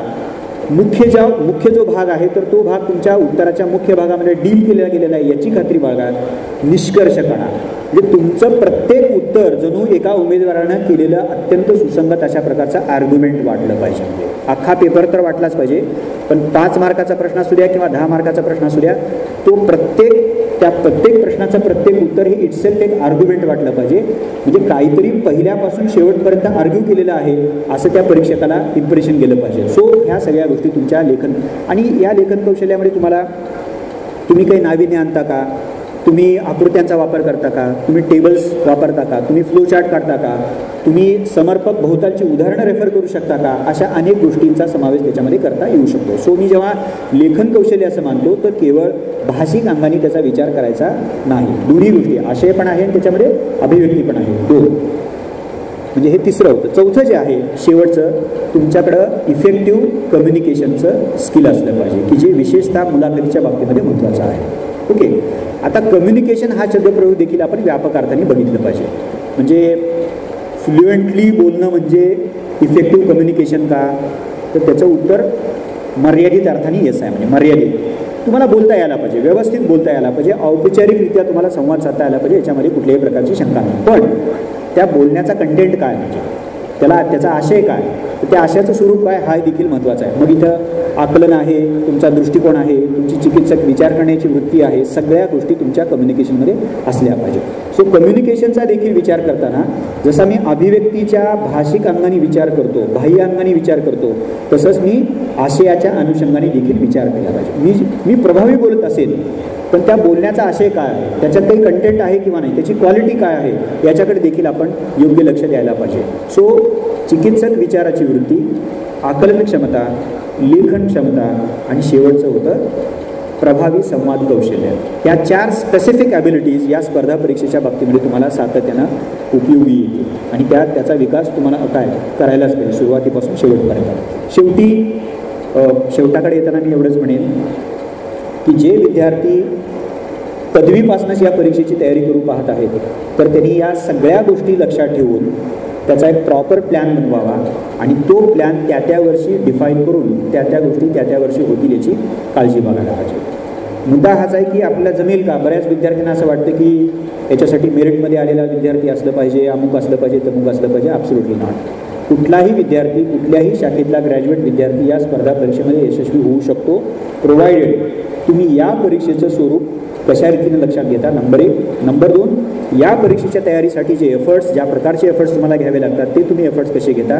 आणि नंबर 3, या कौशल्याचा विकास करण्यासाठी तुम्ही तुमच्या प्रयत्नामध्ये किती सातत्य बाळगता, म्हणजे किती सातत्याची किती हमी देता, या सगळ्या गोष्टी महत्त्वाच्या ठरतात. मला असं वाटतं की या सगळ्या गोष्टी ठेवून जर आपण आपलं मार्गक्रमण केलं तर तुम्हाला कुठल्याही प्रकारच्या संकटाचा सामना किंवा कमीत कमी आव्हानाचा सामना करावा लागेल असं मला वाटतं. तुम्ही अतिशय शांतपणे ऐकून घेतले त्याबद्दल तुम्हाला सगळ्यांचे धन्यवाद देतो. आणि काही जर प्रश्न असतील कुठल्याही प्रकारचे तर ते प्रश्न तुम्ही विचारला काही हरकत नाही.